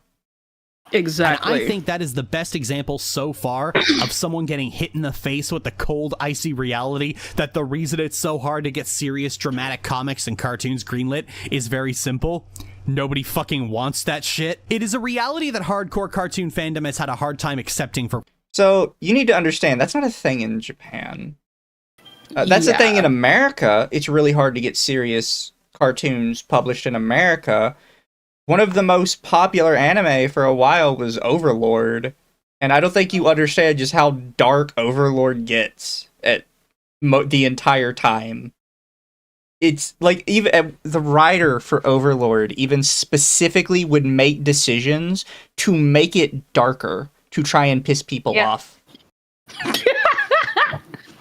Like, he would intentionally monkey's paw, because he was doing polls while he was writing it to the people reading it, and he would intentionally monkey's paw people on the polls. Like, people would be like, oh, I really like this character, I want them to survive, and people would vote overwhelmingly for them to survive, and he'd be like, okay, she survives as, like, a gimped sex slave for the rest of her life to an angry vampire. And that's how he would do everything. For that. That sounds about right for Overlord. Yeah. Thank you for the raid, by the way, Tim. This is the same series where... What is it? This is the same series where what is it? I know, I don't watch Overlord, but I know about that one group of heroes who went through the dungeon and Ainz literally gave them treasure and was like, leave. This is a clear sign to leave. And they got greedy, went forward, and they were all slaughtered. And if they weren't slaughtered, they went to... the thing. Oh no! So they get more specific with it. So the group of heroes, basically, he asked them why they were there, and they made the mistake of saying money, which was technically true. But the reason they wanted money is because one of their friends needed to purchase her freedom from her shitty parents that were trying to sell her and her siblings into like sex slavery. But they just did it simple, and they're like, "Oh, we just want money." So he got pissed at them and decided they were greedy. So one of them is a priest, and he decides that he's going to torture the priest to see if powers involving prayer still work if you no longer have your belief system anymore. So he's going to torture him until he doesn't have his belief system. The couple characters, a male and a female, get tossed to like some angry spider demon thing, and they permanently use their like forever stiffed corpses as like food for her babies. And then the blonde hair one was the one he did the poll about. It depends on which one you read. Either in the anime she just dies, but in the manga and visual novel she is kept as a sex slave for the lolly vampire up until the point where he needs to learn how to like be a proper king. So he has her bring her out, and she's like been turned into some like naked slutty puppy girl for the vampire. And he's like, look, you will teach me how to be a noble from your country, and then I will give you a wish. And she is so like absolutely mind broken. She's just like, my only wish is that the vampire can take my virginity. Because that was one of the rules when she was given to her, was that the vampire could not take her virginity. Oh, wow. Overlord is fucked. I still need to watch Overlord, man. My thing is, I know Overlord is dark because of from what I hear about the character designs. I don't know really anything about the specifics outside of that one girl and the knight. And that one guy who tried to flirt with Albedo. They cut that. So the perfect example of how Overlord had to cut stuff as it got further and further is in the anime. There is a slime girl who is one of his maids. And one of the butlers has her take care of a human girl. And when the slime girl goes to take care of her because she's severely injured, she just goes, oh, well, she's kind of unconscious. She won't notice if I have a little taste. Because she eats humans. So it's kind of left up to interpretation what happens in the anime. In the officially published manga, she mentions something about dealing with 2 little STDs that she has. And then in the light novel, it's explicitly stated that she's pregnant with twins, and the slime girl takes the twins out and eats them.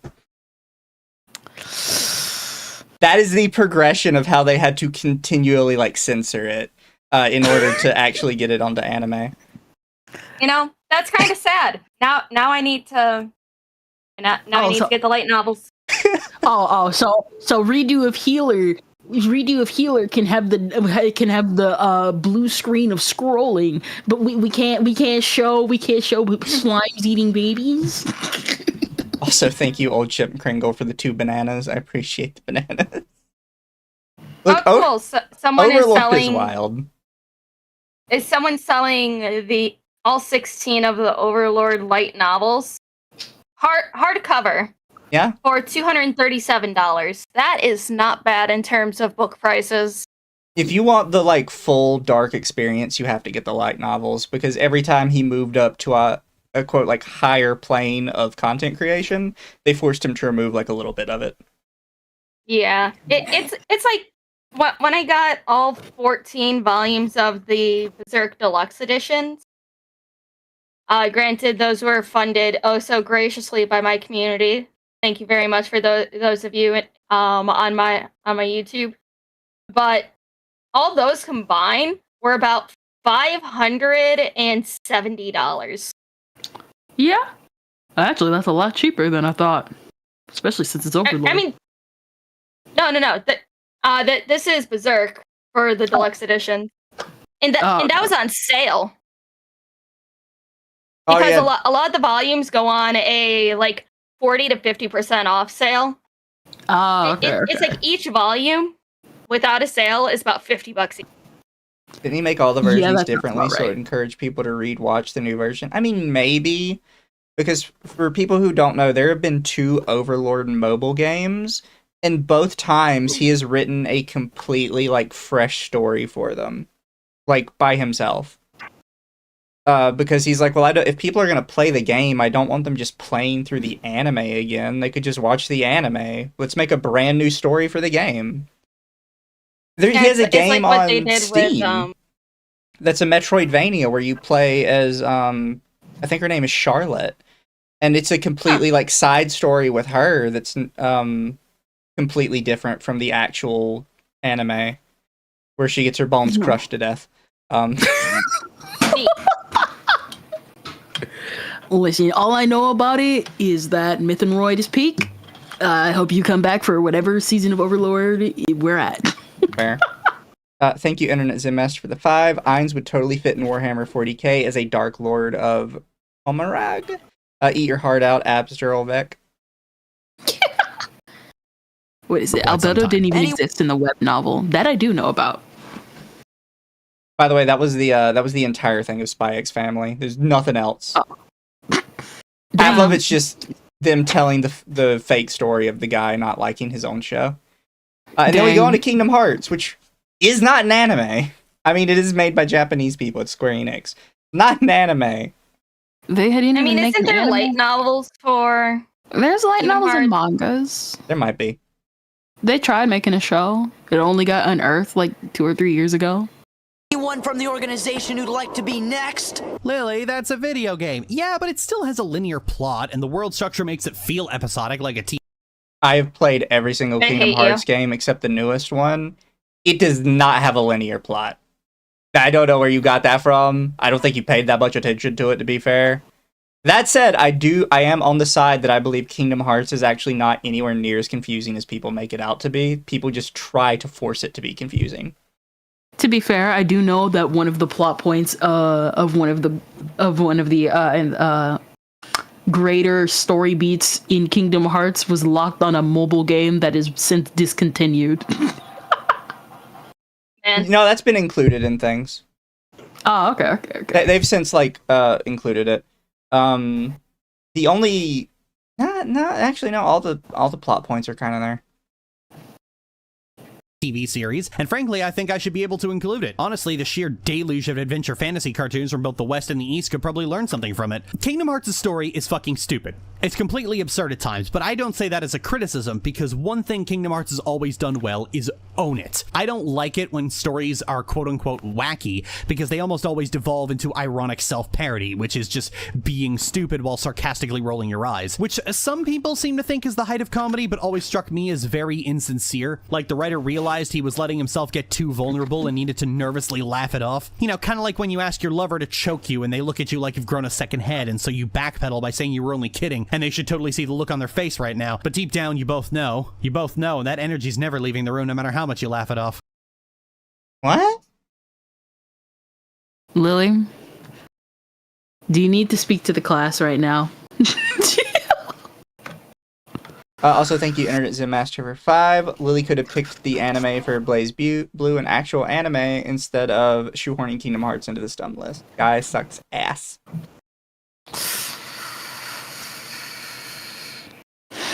Lily, this is getting weird. Yeah, I know. I'm only kidding. You should totally see your face right now.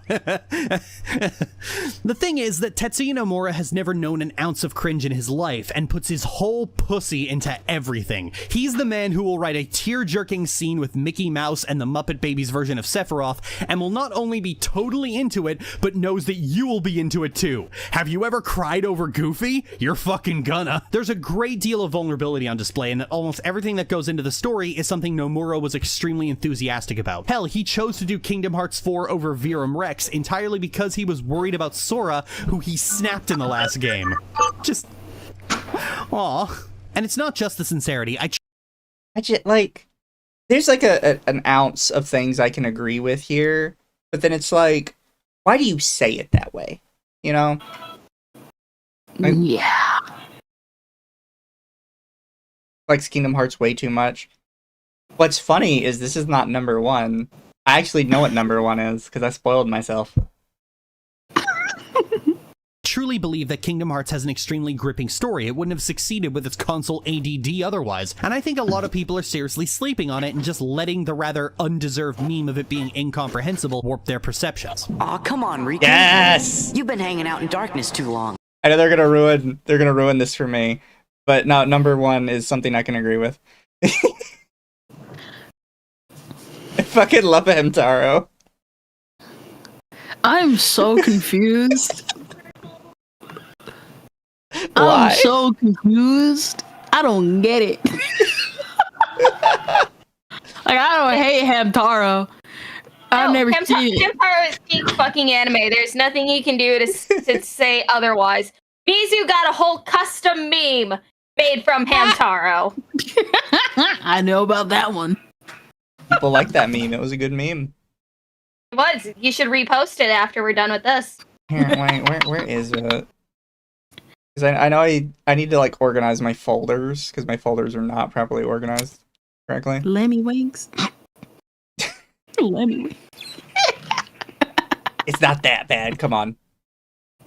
No, it's fantastic. God, where is it? It's got to be in here somewhere. Oh, yeah, there it is. Can I open it on here? Is it going to get me in trouble? Yep, there we go. There you go, chat. For those of you who haven't seen it before. She's just staring at you like, what the heck, bro?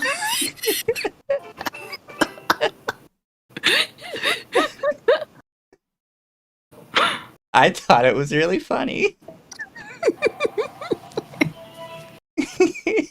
Why would you do this to this poor hamster, Mizu? What hamster are you? What I'm gonna do to the hamster.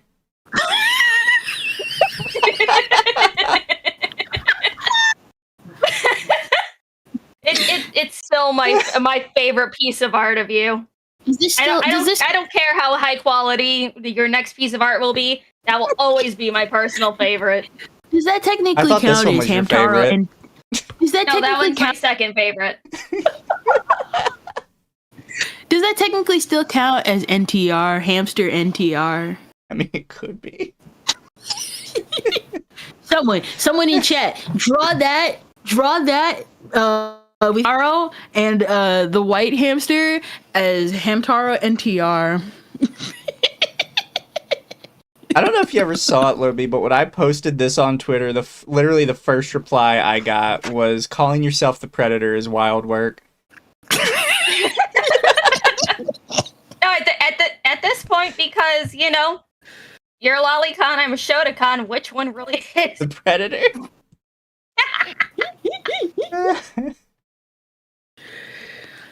I like getting meme pictures more than I do regular artwork. Oh, same.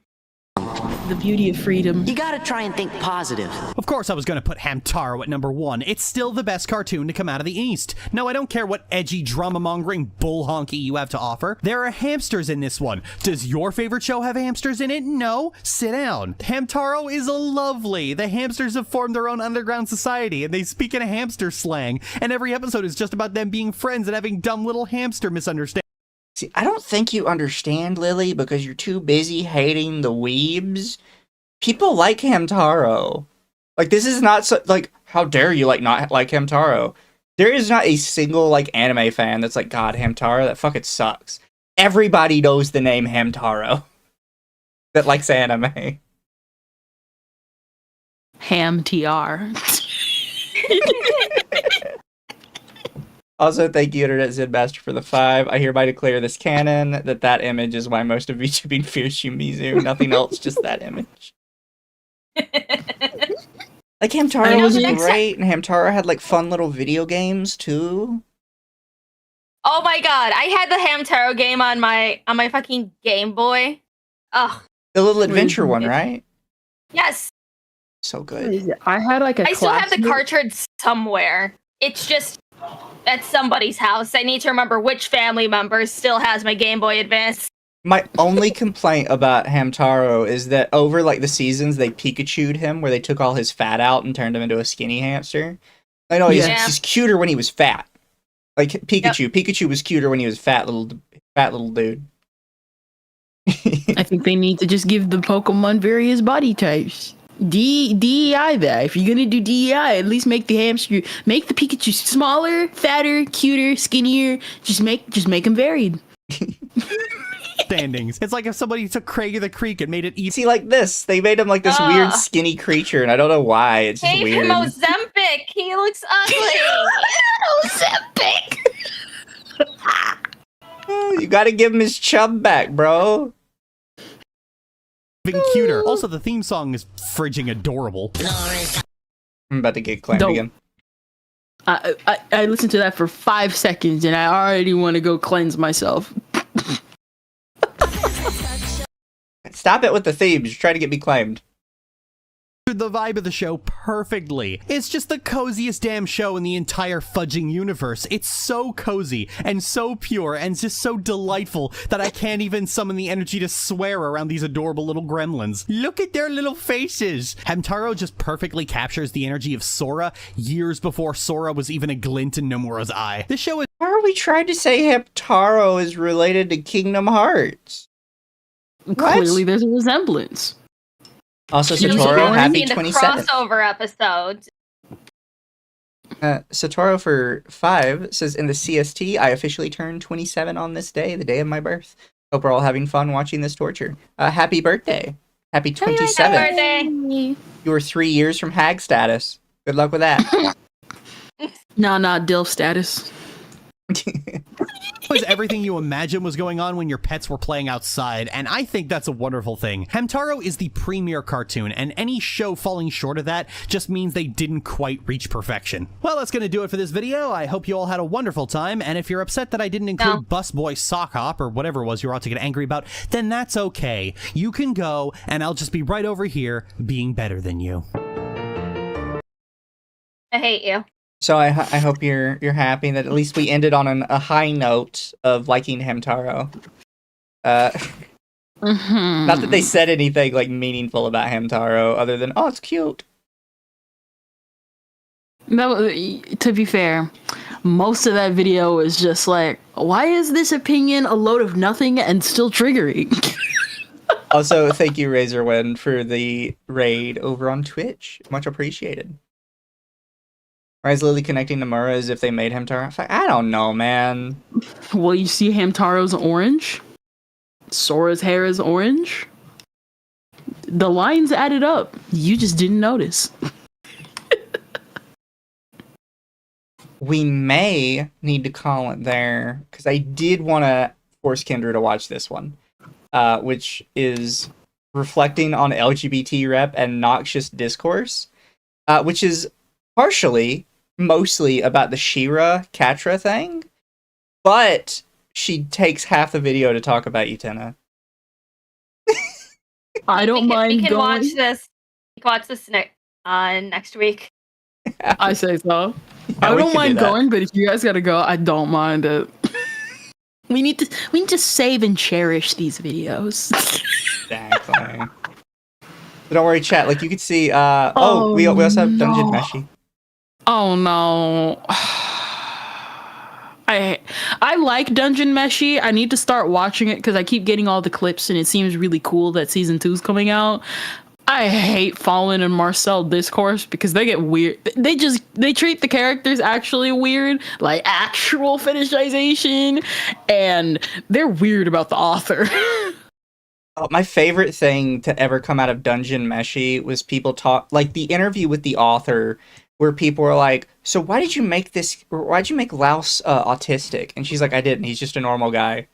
Like, "Oh, well, why did you make Marcel and her lesbians?" It's like, "I didn't. They're just really good friends." Yeah, no, like, even roommates. My favorite thing is like they even said, "So what inspired you to make an anime based on Dungeons and Dragons?" I don't know. I've never played Dungeons and Dragons. Like, just everything was wrong. No, because like that's my thing with that interview. It was so freaking weird because the interview just wasn't asking like real questions. It wasn't like what inspired you to make Dungeon Meshi. It was, did this be inspired by Dungeons and Dragons like we all thought? And she's like, no. Like you can tell the interview she's just uncomfortable. It's like, this is not the interview questions I thought I would be asking. And then it was just weird how everyone treated her Laos question, being like, because I think I told you this last time, where like, what is it? I know it was Kaiser Neko I saw, where they saw that question being like, no, I didn't make him autistic. I just made him kind of like a normal guy. And then him and like a bunch of other fans were like, I don't know, author, maybe you might be autistic. Yeah. Chat, if you ever find the interview, you should read through it, because every single question is like, why did you do this? And her first answer is always, I didn't do that. What are you talking about? Yeah. Like, Kendra's right. What they should have done is they should have asked normal questions. It's like, what was your inspiration for Laos? What was the inspiration for, like, the relationship between Marcel and what's her name? What was, your inspiration behind the anime in general? But no, it's like, why did you do it this way? And she's like, I didn't do it that way. You're dumb. It wasn't based on D&D. Cool. Yeah, no, they asked her, like, why she made, or what inspired her to make an anime based on D&D, and she literally goes, it's not based on D&D. I've never played D&D before. And not only that, it's like, even if you have that assumption, the normal way to ask that in the type of interview is, oh, what did you base the series on? Some fans believe that is based on D&D. What are your opinions on that, too? Yeah. Because that's what I was taught, and I didn't even go to, like, news school. That's just something you're taught as a kid in regular literature class. But unfortunately, media literacy went down by 90%, so unfortunately, we gotta stick with what we got. Yeah, why'd you make this character gay? I didn't. It was a funny interview to read through, because everybody was trying to cope so hard about it. It's like, well, she must just be like an autistic lesbian herself. That's why she doesn't get it. Because she just, she just can't see like what's right in front of her face, kind of thing. It's like, or you're all stupid. I know more about the series than the author. Death to the author. Didn't the interview ask the author something like, was the dwarf chef sexy? And the author was so confused. Yeah, I do actually remember that. I was like, are we seriously asking questions like this? Like, if you think he's good looking, okay, but like, huh? What a weird question to ask. I think that was proof that Dungeon Meshi was like one of the first times that sort of tourist anime fan really found an anime they enjoyed, because they immediately imprinted everything they wanted onto it. To be fair, this is the same series where fans got upset because Marcel laid down in promotional art. Yeah. And they were like screaming, this is sexualizing her! Fans service. I'm not kidding, by the way. You like go back to when like it was this one specific Marcel promotional poster, and people were literally crying, being like, bro, they're sexualizing her, and she's literally just laying on her back with her hair down. Exactly. Also, welcome Stoner Stan. Fully clothed, by the way.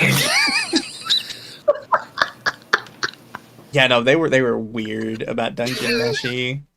They're still weird about Dungeon Meshi. Like it's a good show. Every clip I see, it makes me want to go closer and closer to just watching the show at some point. But it's like, y'all are just, what is wrong with you? Chad, don't even get me started on Vivian. I could be here all day. It's like, I really like Dungeon Meshi and stuff. I love what was the dwarf's name? Senshi? Yes. I love his English voice. I love how it sounds, but I hate that it's pro ZD. Yeah. Oh yeah, no, what is it? I like Chillchuck. Chillchuck's VA. Oh my god. Okay. No, please tell me that you guys seen the Great Shota debate with Chillchuck. I have. I did not. Oh my god. People are like, no, he's not a Shota. He's like, he literally is. Like, you say he's not a Shota because technically he's an adult. And it's like, kinda. I could understand if they said like, oh, technically he's a halfling, and it's like, no, it's like, okay, yes, but remember, this is also anime, so technically he still fits in with the Shota category. But what do you mean he's not a Shota because he's an adult? Chat's trying to get me started on Vivian from Paper Mario. Oh my gosh. Fun fact, chat, the only country in the world that translated the original Vivian as trans was Italy. Yes. Like, I don't even know how they ended up as trans. In America, they were written as explicitly a woman, but their sisters would insult them and basically call them ugly. And it was sort of written as like how Cinderella is written, right? Like, Cinderella is obviously pretty, but her sisters still bully her and call her ugly when they're really the ugly ones.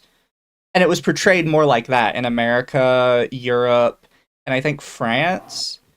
And then in Japan, they were just explicitly a trap. Yep. My thing though is like, I remember, because I used to be like super obsessed with like fun facts about like games and stuff like that. And I remembered the Vivian one with like Birdo and Vivian, like, oh yeah, in the original Vivian was trans, and everyone was like super respectable about it and be like, well, dang, maybe if one day this ever got retranslated, I hope they had the original translation, or shoot, localization, am I right? And then all of a sudden the Vivian thing comes over and it's like, well, Vivian was never gay or trans, they were femboy, and it's like, no, like, even like back then, yeah, it was like straight up trans. But I know Vivian's always been a femboy. Yeah. What is it? Oh, sorry. No, I was gonna say, like, the only country that translated them as trans was Italy, and I don't know how that happened. Specifically Italy and nowhere else. But every other country just translated them as a woman. Yeah. When Japan does make trans characters like Beauty, Nova, and Pokemon, it's always a one-off joke, not a political statement. Who's? Yeah. Oh, that was the Beauty character who said they used to be like a martial artist or something. I do know about that one. Yeah, that one is just a joke. That one is just a meme. That's not even the funniest meme from those games. The funniest meme is always going to be the swimmer lady that says, "Where am I storing my Pokeballs? Woman's secret." Listen, you like the Pokemon manga. That's always going to be the best one.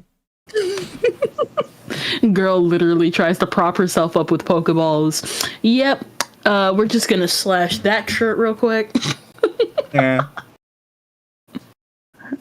There's some funny Pokemon jokes mixed in there. They have not followed up on the Hex Maniac that's a ghost, though. They just kind of abandoned that. They're never gonna. I'm pretty sure the Hex Maniac is always gonna be like that thing everyone makes a jokes about, and they're just never gonna further elaborate it.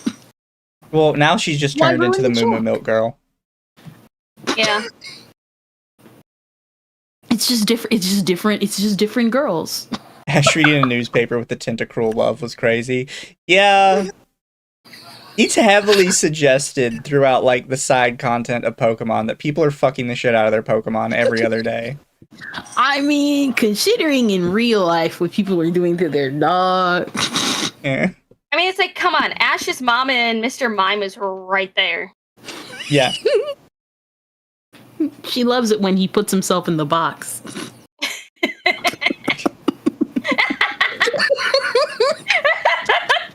What innuendo could you come up with that? I don't know. I couldn't think of one. You probably might come up with something better. You think Mr. Mime can do, like, completely invisible Shibari? Yeah. Professor Oak is there to cover for Ash's mom. Ash doesn't need to know yet. Pokemon Worker fanfic getting leaked didn't help either. Yeah, that was funny. The only thing I'm sad about for that one is the fact that mythologies have technically gone out of fashion, because that used to be like a whole thing with mythologies, and now everyone takes it super seriously, and I'm like, dang. Now I can't talk about how this is like technically like based on mythologies and stuff. You can still do that. That'd be fun. It'd be a fun stream. Yeah. True. Tell people about the historical mythology behind Typhlosion fucking a 12-year-old. Listen, it's just like real life about how a man fell in love with a swan, and a crane, and a fox woman, and then she got transformed back, and he's literally just banging the anime. I know you're thinking about the guy that fucked his Rapidash. That was a different story. Oh no, I'm talking about the actual mythologies. My wife, a beautiful woman, literally came to me and we married, and then I found out that she was that swan I rescued 5 years ago. I'd still tap. Funnily enough, chat, Hypno was not in the Poke Files. It was Rapidash, Typhlosion, and there was one other one I can't remember off the top of my head. But the Typhlosion like kidnapped a 12-year-old and they had a child together. And a guy like was banging his Rapidash, and he had a little herd of Ponyta with them, which opens up a lot of questions. I honestly would be more surprised if Rapidash wasn't part of that. Rapidash. Who's Rapidash again? Mizu, don't forget your screen is still showing. Oh, it's not. Okay. It's showing to you guys. Okay, I was about to say, like, Mizu, are you going to be very risky here? I'm fine being risky. Don't pull me anyways. with the Pokemon Smasher Pass. That was next. Oh wait, no, there it was on a Reddit thread.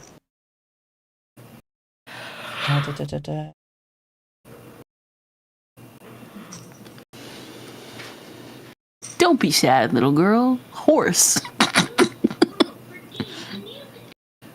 I'm surprised adult companies haven't taken a... Oh, it was Slacking.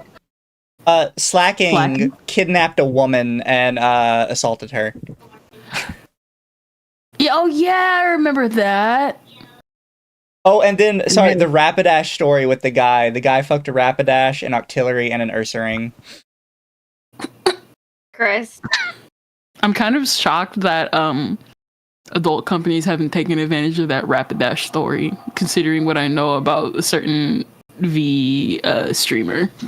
That's why the Typhlosion is the only Gen 2 starter not in ZA. Considering that there's a certain Goblin user out there, and this Pokemon leak blew up, though they probably wanted to avoid the wrath of Nintendo. True. I don't know if you guys remember this, but it's gonna actually show the picture. Okay, so this is just this they're showing. I wish they would have linked the picture. But in the Pokemon leaks, there is a internal Game Freak chart that clarifies what Pokemon goes in each of these circles. Okay. Like, each of these circles actually does represent a specific mythical Pokemon, and I wish they would have shared it. They did. Or did they? Did they link to this? Yeah, they did. And it is here. I could show chat really quick.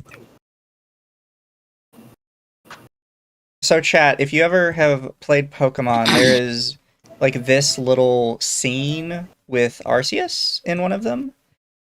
I gotta make me and Kendra smaller so you guys can see it better. Where it shows all of this, and nobody really knew what it meant because it doesn't say anything. But during the big internal leak, this came out. And it turned out this chart actually did mean something, and each of these corresponded to a specific Pokemon.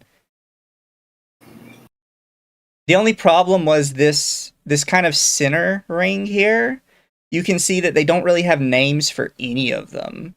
They have the Japanese names, but they don't have like any translations for it. Because these ones like basically never made it out of out of production. They kind of gave up on this like whole idea of Godon. Yeah, that's San Dahubu. What? Dafu?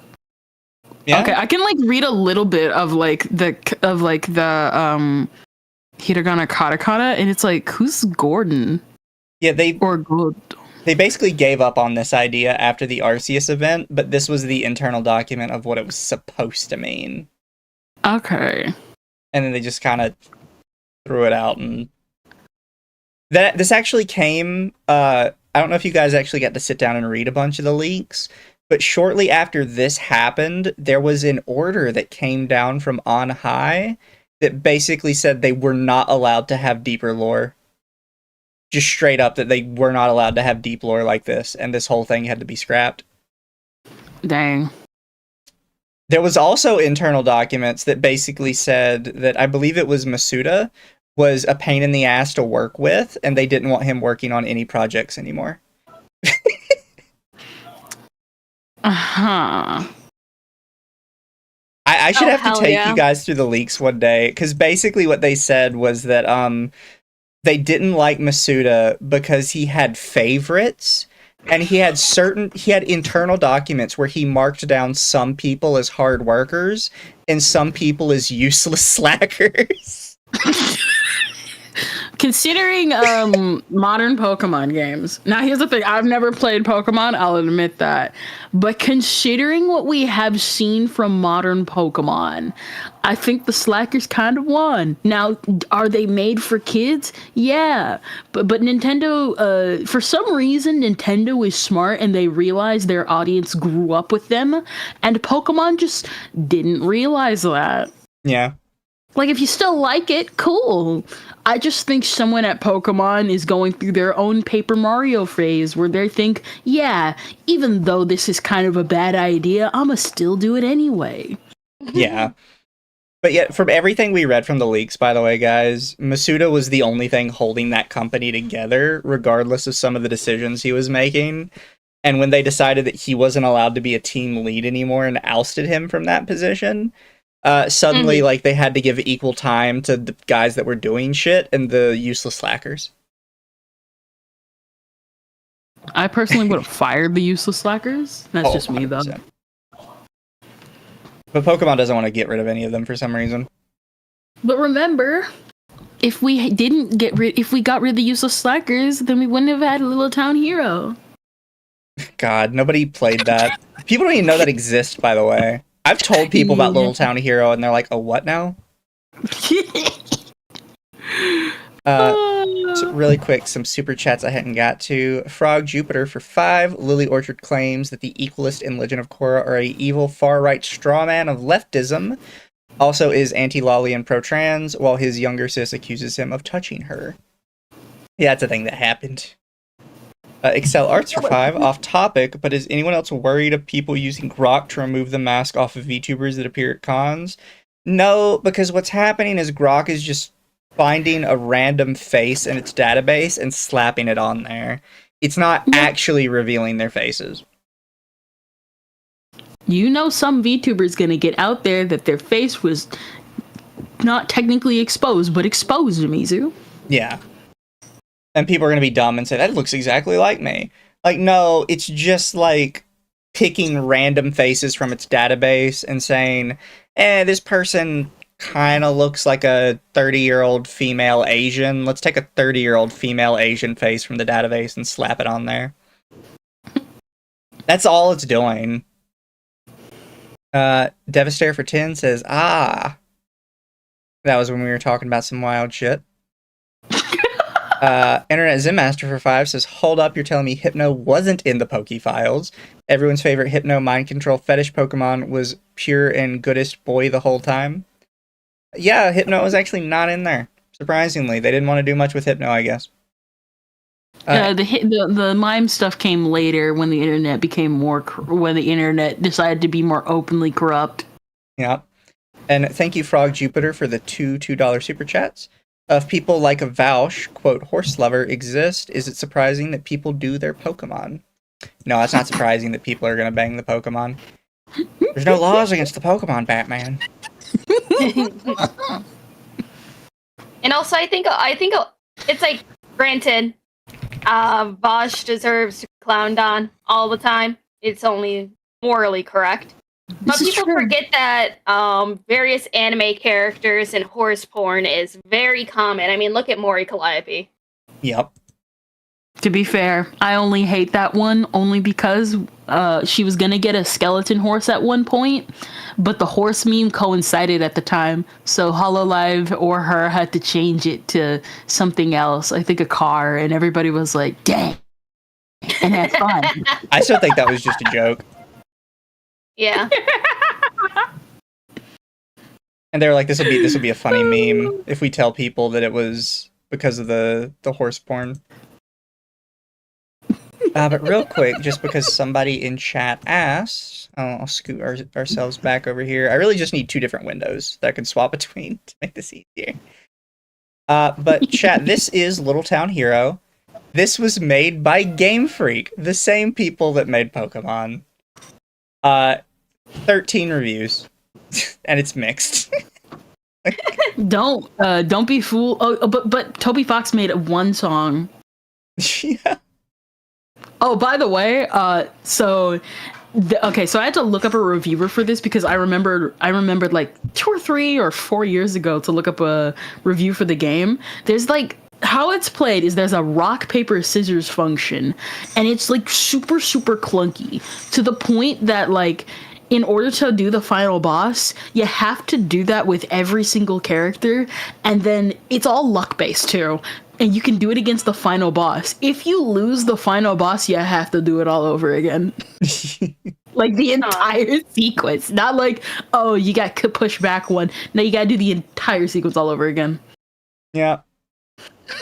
It's maybe one day I'm a Steam gift this to you and we can all play it together. Chat, I'm gonna give you the deep Pokemon lore because I actually know everything that happened surrounding this game, and it is going to like crush any small aspect of hope you might have had for Game Freak. So Game Freak has exactly roundabout, they might have lost a couple since then, but they have exactly 200 employees, which is, for a studio of their size, ridiculously tiny. That is not a big studio, but they have 200 employees, and when it came time to make Sword and Shield, they said, you know what we're going to do? We're going to hire 100 extra employees. At the time, they only had 100. We're going to hire 100 extra, and they're going to help us make Sword and Shield. So they hire 100 brand new developers, and they said, okay, you 100 people, go make Sword and Shield. The 100 veterans, instead of teaching any of you how to code or any of our backroom shit, they're going to go make Little Town Hero, and we're going to show you how a real A-team makes a game that they're really passionate about. So Little Town Hero was made by the A-team that has been in Game Freak since day one. 100 devs of their most elite developers. And then Sword and Shield was made by 100 brand new guys they just kind of threw into the fire. Even to like add to that, like people only saw like some of the trailer shots and screenshots of Little Town Hero. The guy I saw the review from, this game looks terrible. If you're wondering where all the trees and textures went for Sword and Shield, it all went to this game, and it still looks terrible. Yeah. This Like, was these their 18 screenshots- project. Like, these screenshots genuinely do not do justice how terrible this game looks. Only the NPCs, like, all the budget went to the NPCs and character designs and bosses. This game looks terrible. You know, chat, whenever you have somebody tell you that Game Freak is trying their best, maybe they are, but they're a bunch of idiots. They have no idea what their best looks like. Their best was before they moved to 3D, off the 3DS, actually. Yeah, that's pretty much it. Thank you, Wolfsbane, for 2. Isn't Palworld making a dating sim? They are. They're also making an Animal Crossing like. The Animal Crossing like unironically looks pretty fun. Does it look better than the Ditto one? Yeah, I don't know like why Pokemon's doing the Ditto thing. I mean, I don't hate Ditto. I just think it's kind of Weird that they're even doing one. They also don't understand their own lore because there's only one Ditto that can't do the face, and at the end of the episode, it learns how to do the face. Well, you see, all those 100 people only watched the anime. They didn't play the games. We just learned to program so that we could see all the behind-the-scenes stuff at Pokemon. I bet you one of those new 100 employees was the reason Pokemon got hacked. No, so they actually got hacked by an outside company they were working with. But it was probably somebody's fault internally, because instead of giving the outside company just like access to what they needed, they just gave the outside company access to their private servers. I thought it was like, because I remember seeing it. What happened was, at least from what I saw, one of the hackers, or somebody relaying what the hacker said, was that someone on the job clicked on a not safe for work ad, which allowed somebody to access via there, and that's how it leaked, because someone couldn't keep it in on the job. No, so it was they got it through a contractor, one of Game Freak's contractors. Okay. But when they got into the contractor's computer to see what the contractor was doing, they're like, oh, Game Freak just gave the contractor a direct link into their private servers, so now I just have access to Game Freak servers too. Why?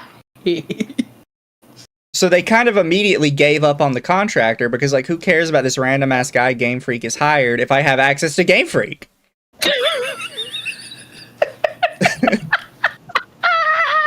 I'll just go for Game Freak and see what they're doing. And that's what they did. And they just downloaded everything that way. If only they would have done better and downloaded Actually, no, they actually did download everything. Never mind. I'm like, man, if only they waited long enough to download everything. And then I remembered, oh yeah, that's right. They did download all that box art from literally over 20 years ago. Yeah. No, we even got like old beta versions of games that came out of that. Yep. They got basically everything that mattered. Please, hey, everybody, please, if you do that again, can someone do that again, but somehow do that with Nintendo, like the Wah Peach thing? I'm still mad about that, because that guy was way too innocent for the world to have his Twitter account, his Instagram account be inactive. Yeah. What is it? Do you know the story about the Wah Peach stuff? It's vague. So basically, because I ended up finding the account right before Nintendo told him to take it all down. The creator of Waluigi was basically going back and forth between Nintendo and taking, like, he was like genuinely scanning and taking copies of concept art and uploading it to his Instagram for like months. I'm talking like tons and tons of screenshots. Some of them were like a year old. And what happened was that he had gotten to, because obviously he worked on the Mario Tennis, because that's what had the that's what really started all this, because, you know, Waluigi. And so he started getting into more like some of the side content that got scrapped, some of the side characters that were like their beta designs and everything. And he was like, you know what? I kind of want to upload something. I want to upload Wa Peach, and he uploaded Wa Peach. Like he had the full 3D renders, and everybody was like, "What is this?" And he was genuinely like answering a ton of questions for like hours, being like, "Oh yeah, she's like super cute. We based her off of this trope that cute girl with fat skinny bad guy." And then a couple hours later, his Instagram went on lockdown. And he had deleted everything because what happened was he was going through Nintendo's files just back and forth because apparently it's just that easy to get into their files and just uploading them without them knowing. Yeah. And that's how we got the 3D models. It's just that easy to just walk into Nintendo and just leak stuff. Yeah. No, they don't have any good security apparently. There was a reason why Wa Peach. It was because Japanese copyright is a pain, and that trope of pretty girl with skinny fat guy is so common. But it started with a not common writer, but like one of like the popular like Japanese kid series that either it was due to copyright or basically not trying to retread the trope. Still think she's super cute though. Yeah. Thank you, Frog Jupiter, for 5. Did you know there's a town in Colombia that believes you're not a real man if you're from the town and don't engage in relations with a donkey? That sounds like some wild shit going on in the world. That just sounds like somebody who literally was coping one time and then convinced everybody else to cope too. Also, yes, it was Yatterman. Thank you, Internet Zimmaster, for the 5. People get horny over Pokemon. Meanwhile, all the Digimon babes are right effing there. I swear people have no taste or they're all just furries. No, trust me, there's a lot of porn of the Digimon women. There's a lot of porn of the Digimon women. Well, you see, the Digimon women are too human. There's still a lot of porn of the Digimon women. Thank you, Excel Arts, for 5. I'm aware Grok just slaps a random face on, but to me, it's worrying and disturbing. No, it's weird. But I'm kind of at the point these days where I'm like, I just don't care. Like, cause there's the one, right, where people are like, well, you know, it's generating a picture of me naked. It's like, but it's not really a picture of you. And like, it sucks. I'm not sitting here saying like, oh, it doesn't suck. But you know it's not you. And other people also know it's not you because they can see the Grok thing on it. It's just like, do you really care that much? Because it's kind of like if somebody took a picture of your face and then like drew a naked body on it. In my opinion. Yeah, sounds about right. That's the thing, right? Where I've actually talked about this before in regards to like deep fakes. Deep fakes are a problem when people aren't aware they exist, right? So once the whole world knows that this is something you can easily do, all this stuff immediately loses teeth. And it's just worthless for what people are afraid it's going to be used for. Because then, like, you're at the point where somebody can deep fake something of you and you just say, oh yeah, no, that's one of those deep fakes. Everybody's like, oh yeah, no, those are all over the internet these days. That's how that works. And that's how it worked years ago. Like when Photoshop kind of came out, people would say, oh yeah, that's just Photoshop. And they're like, oh yeah, no, that makes sense. It's Photoshop. Yeah, that's pretty much just how it works. Like once it becomes common knowledge that this is a thing that can happen, it doesn't matter. Like nobody cares immediately because everybody knows it's fake. And then thank you, Frog Jupiter, for 2. The donkey people are from Cartagena, Colombia. Like I said, that's just people coping, and then somebody convinced somebody else to cope. Yeah. But like I'm saying, I'm not saying it's a good thing, and I think the people that do it to like just random women on the internet are weird. But at the same time, I don't think it's as much of a problem as people like to make it out to be, because it is so widespread. It immediately means that everybody knows it's fake. My thing with it is I'm convinced at least some of them are bots.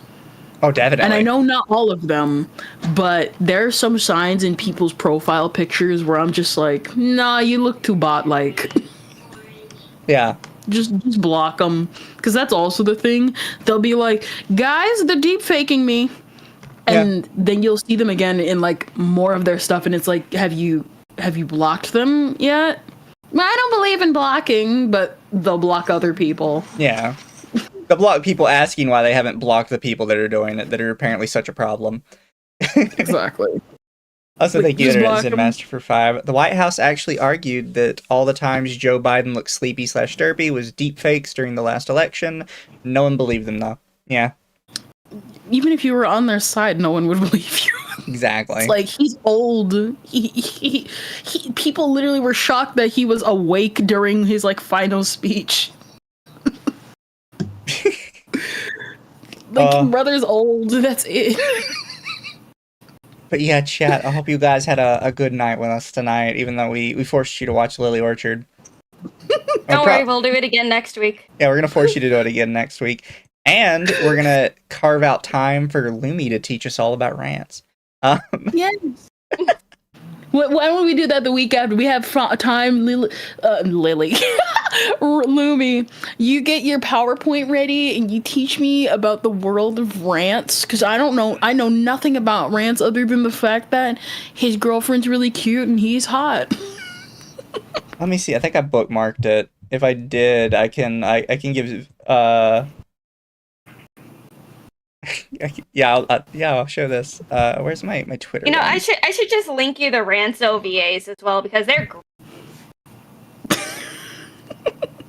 So, chat, before we go, I'll show you guys a thing that we can also show Kendra, because I'm sure Kendra will absolutely love this if they haven't seen it already.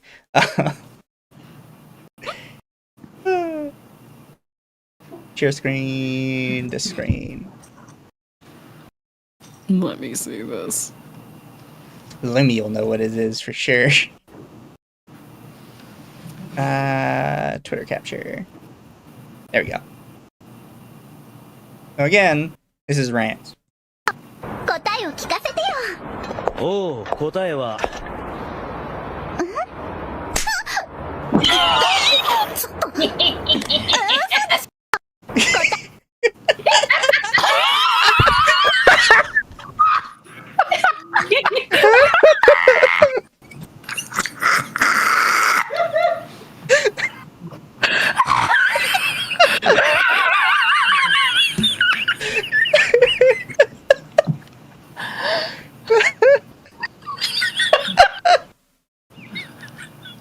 It was the sudden slap and unzips him.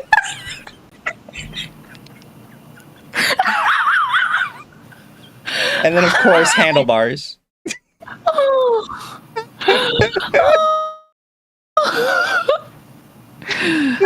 love Rance so much. I just.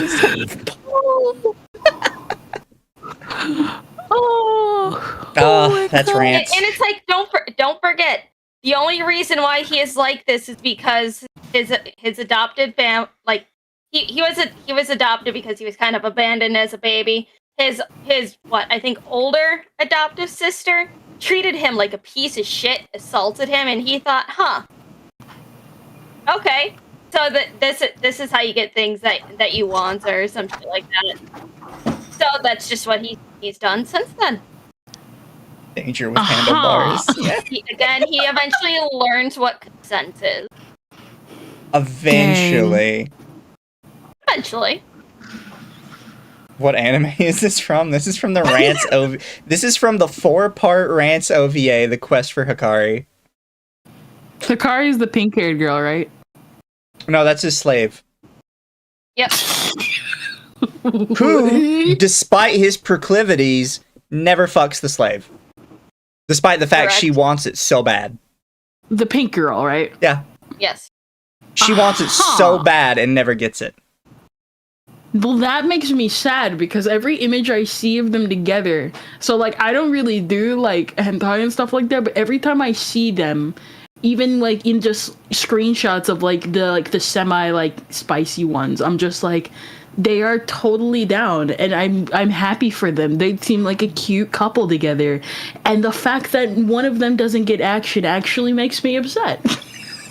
Also, at a current point in the series, I believe she's frozen in a crystal. Unless they have actually moved past that, and she is now out of the crystal. Now, I'm getting upset. Give this girl some action. This is just NTR. This is literally forced NTR. Yes. This is why NTR got popular. We should have blamed Rance. You know what? I changed my opinion. Rance, why did you do this? Rance, why did you create NTR?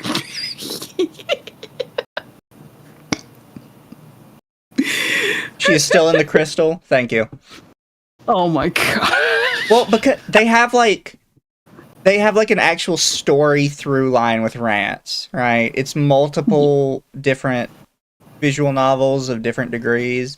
And there's an actual, despite the fact there are good and bad endings, there is a canon ending to each one and a consistent through line through all of them. It's like, here you go, Kendra. It's to get you started. Okay. And the last one we ended on was Sengoku Rance. Which was kind of like a weird Oda Nobunaga kind of game. We're gonna save that. We're gonna save that for the drawing lesson, so that we can enjoy our lore in peace. And then you can also do this one as well. Frog Jupiter for 2. The pink one got action in the OVA. The OVAs are not canon, but they are hot. Yeah, Hold on, let me see. Where is it? Oh, here it is. This one is another one to get you started as well. Rance 8 and 9 are both out on Manga Gamer. You know, it's not surprising that the company's called Alice Soft. After all, she did go down the rabbit hole. Oh, it's on Kagura Games. Kagura, whatever. Oh, was it like a dungeon crawler? It's like the games went through a kind of evolution from 1989 to modern day.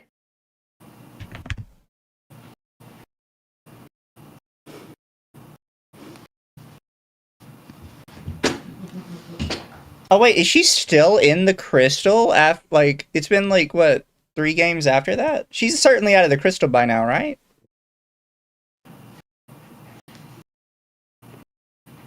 Because I think of the one I'm thinking of is, what, 7? Yeah, Sengoku Rance. Which I swear to God, I tried to play Sengoku Rance. I just do not understand the combat of it at all. I think I'm retarded. Oh, and do you want to know? A neat little fun fact about Rance? What? So, as he got older, he decided to legally change his name. It's like he never knew his actual true name. He's always just been called Rance. He kind of just always went with Rance. But he decided to change his full name to Rance Super King. You know what? That's a power move. It is. Just such a fucking dork. And I love him so much. That's what makes him hot. He is hot.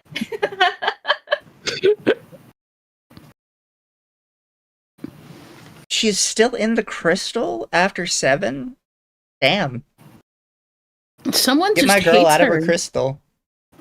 Someone just hates her. And one of the we need to get rid of this developer who hates her, please. Well, no, so I haven't played 8 or 9 or seen any information about 8 or 9, but at the end of 7, it's kind of him understanding that he cares about her, which is why she gets frozen in the crystal. Because it's like his development, character growth is like, you know what? I actually think I like the pink-haired slave girl, and then frozen crystal.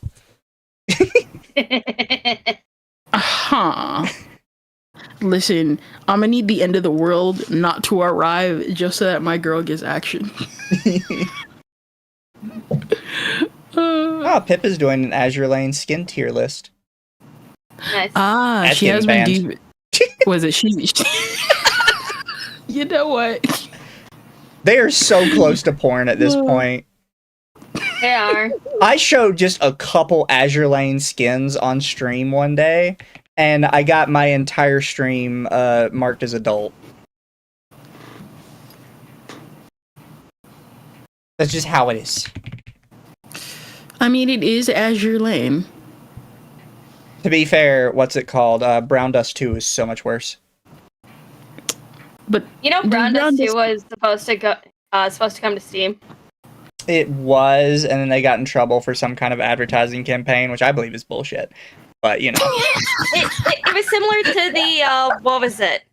When you do a advertising campaign for the App Store, be like, hey, you get this many free registrations, then you know, get whatever, blah blah blah blah blah. I just think that's funny. It was bad. I think that's funny that that's the reason why they got in trouble and not anything else. Yeah. It's like games do wish list campaigns all the time. Yeah, and people are like, well, they shouldn't have got caught with it. I bet you I know why they got caught, and it was only because they were like, we're doing this advertisement campaign, but we also have boobies. And one of the Steam people, they really liked it. But then they had a post nut clarity, and they were like, wait a minute, I should be doing my job.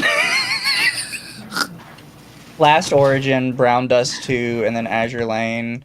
I think there's actually one more that is currently on Steam that is so sus, it's just straight up listed as porn, even though it's not. Remember, guys, your favorite anime game is not coming to Steam because of an anime bias, but Sex with Hitler will always reign supreme.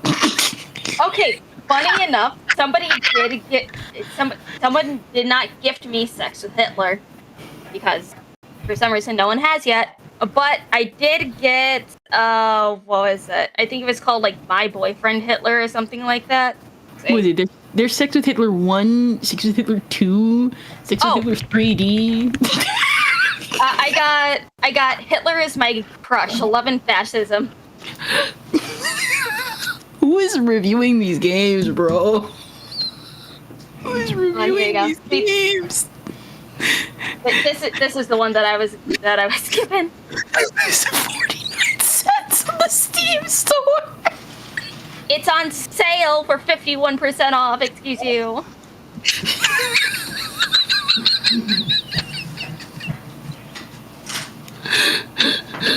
I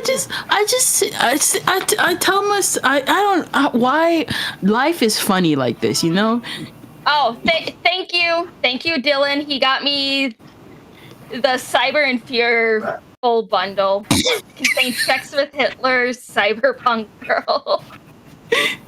A cyberpunk. Oh my. A cyberpunk variation. I really shouldn't be shocked. Sex with Hitler and Sex with Hitler 2069. Yo, these are cute. I love visual and Cyber novels. City Sex Saga. That's the 3 games that it came with. I'm trying to find this one because I should have marked it down, which that's my fault. You know, I just love the current gifts that I got. I got those 3 games from Dylan, and then I got My Little Puppy from Mercenary.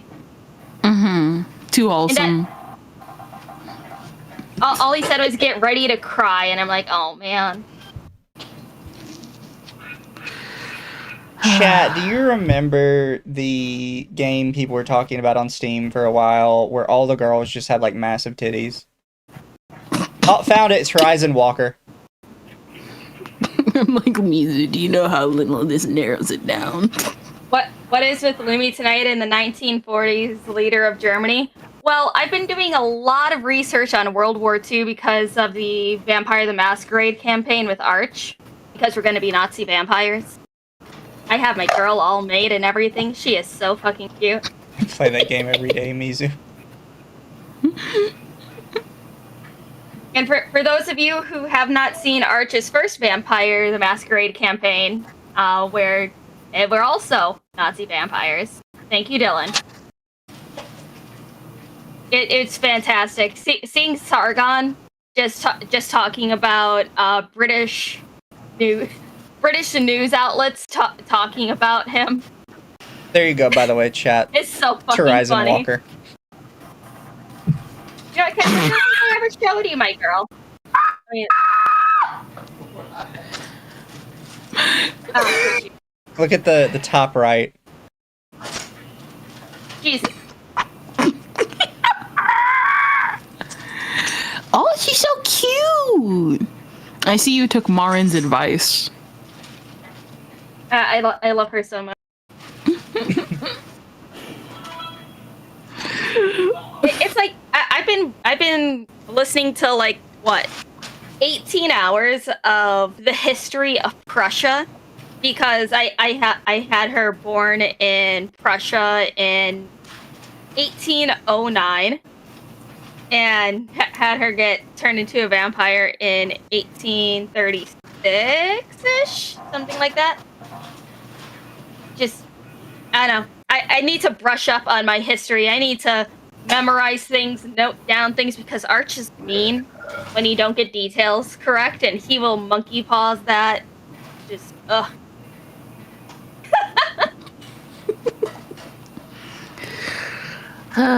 Something, Hetalia shall rise again. Dude, I've been rewatching Hetalia.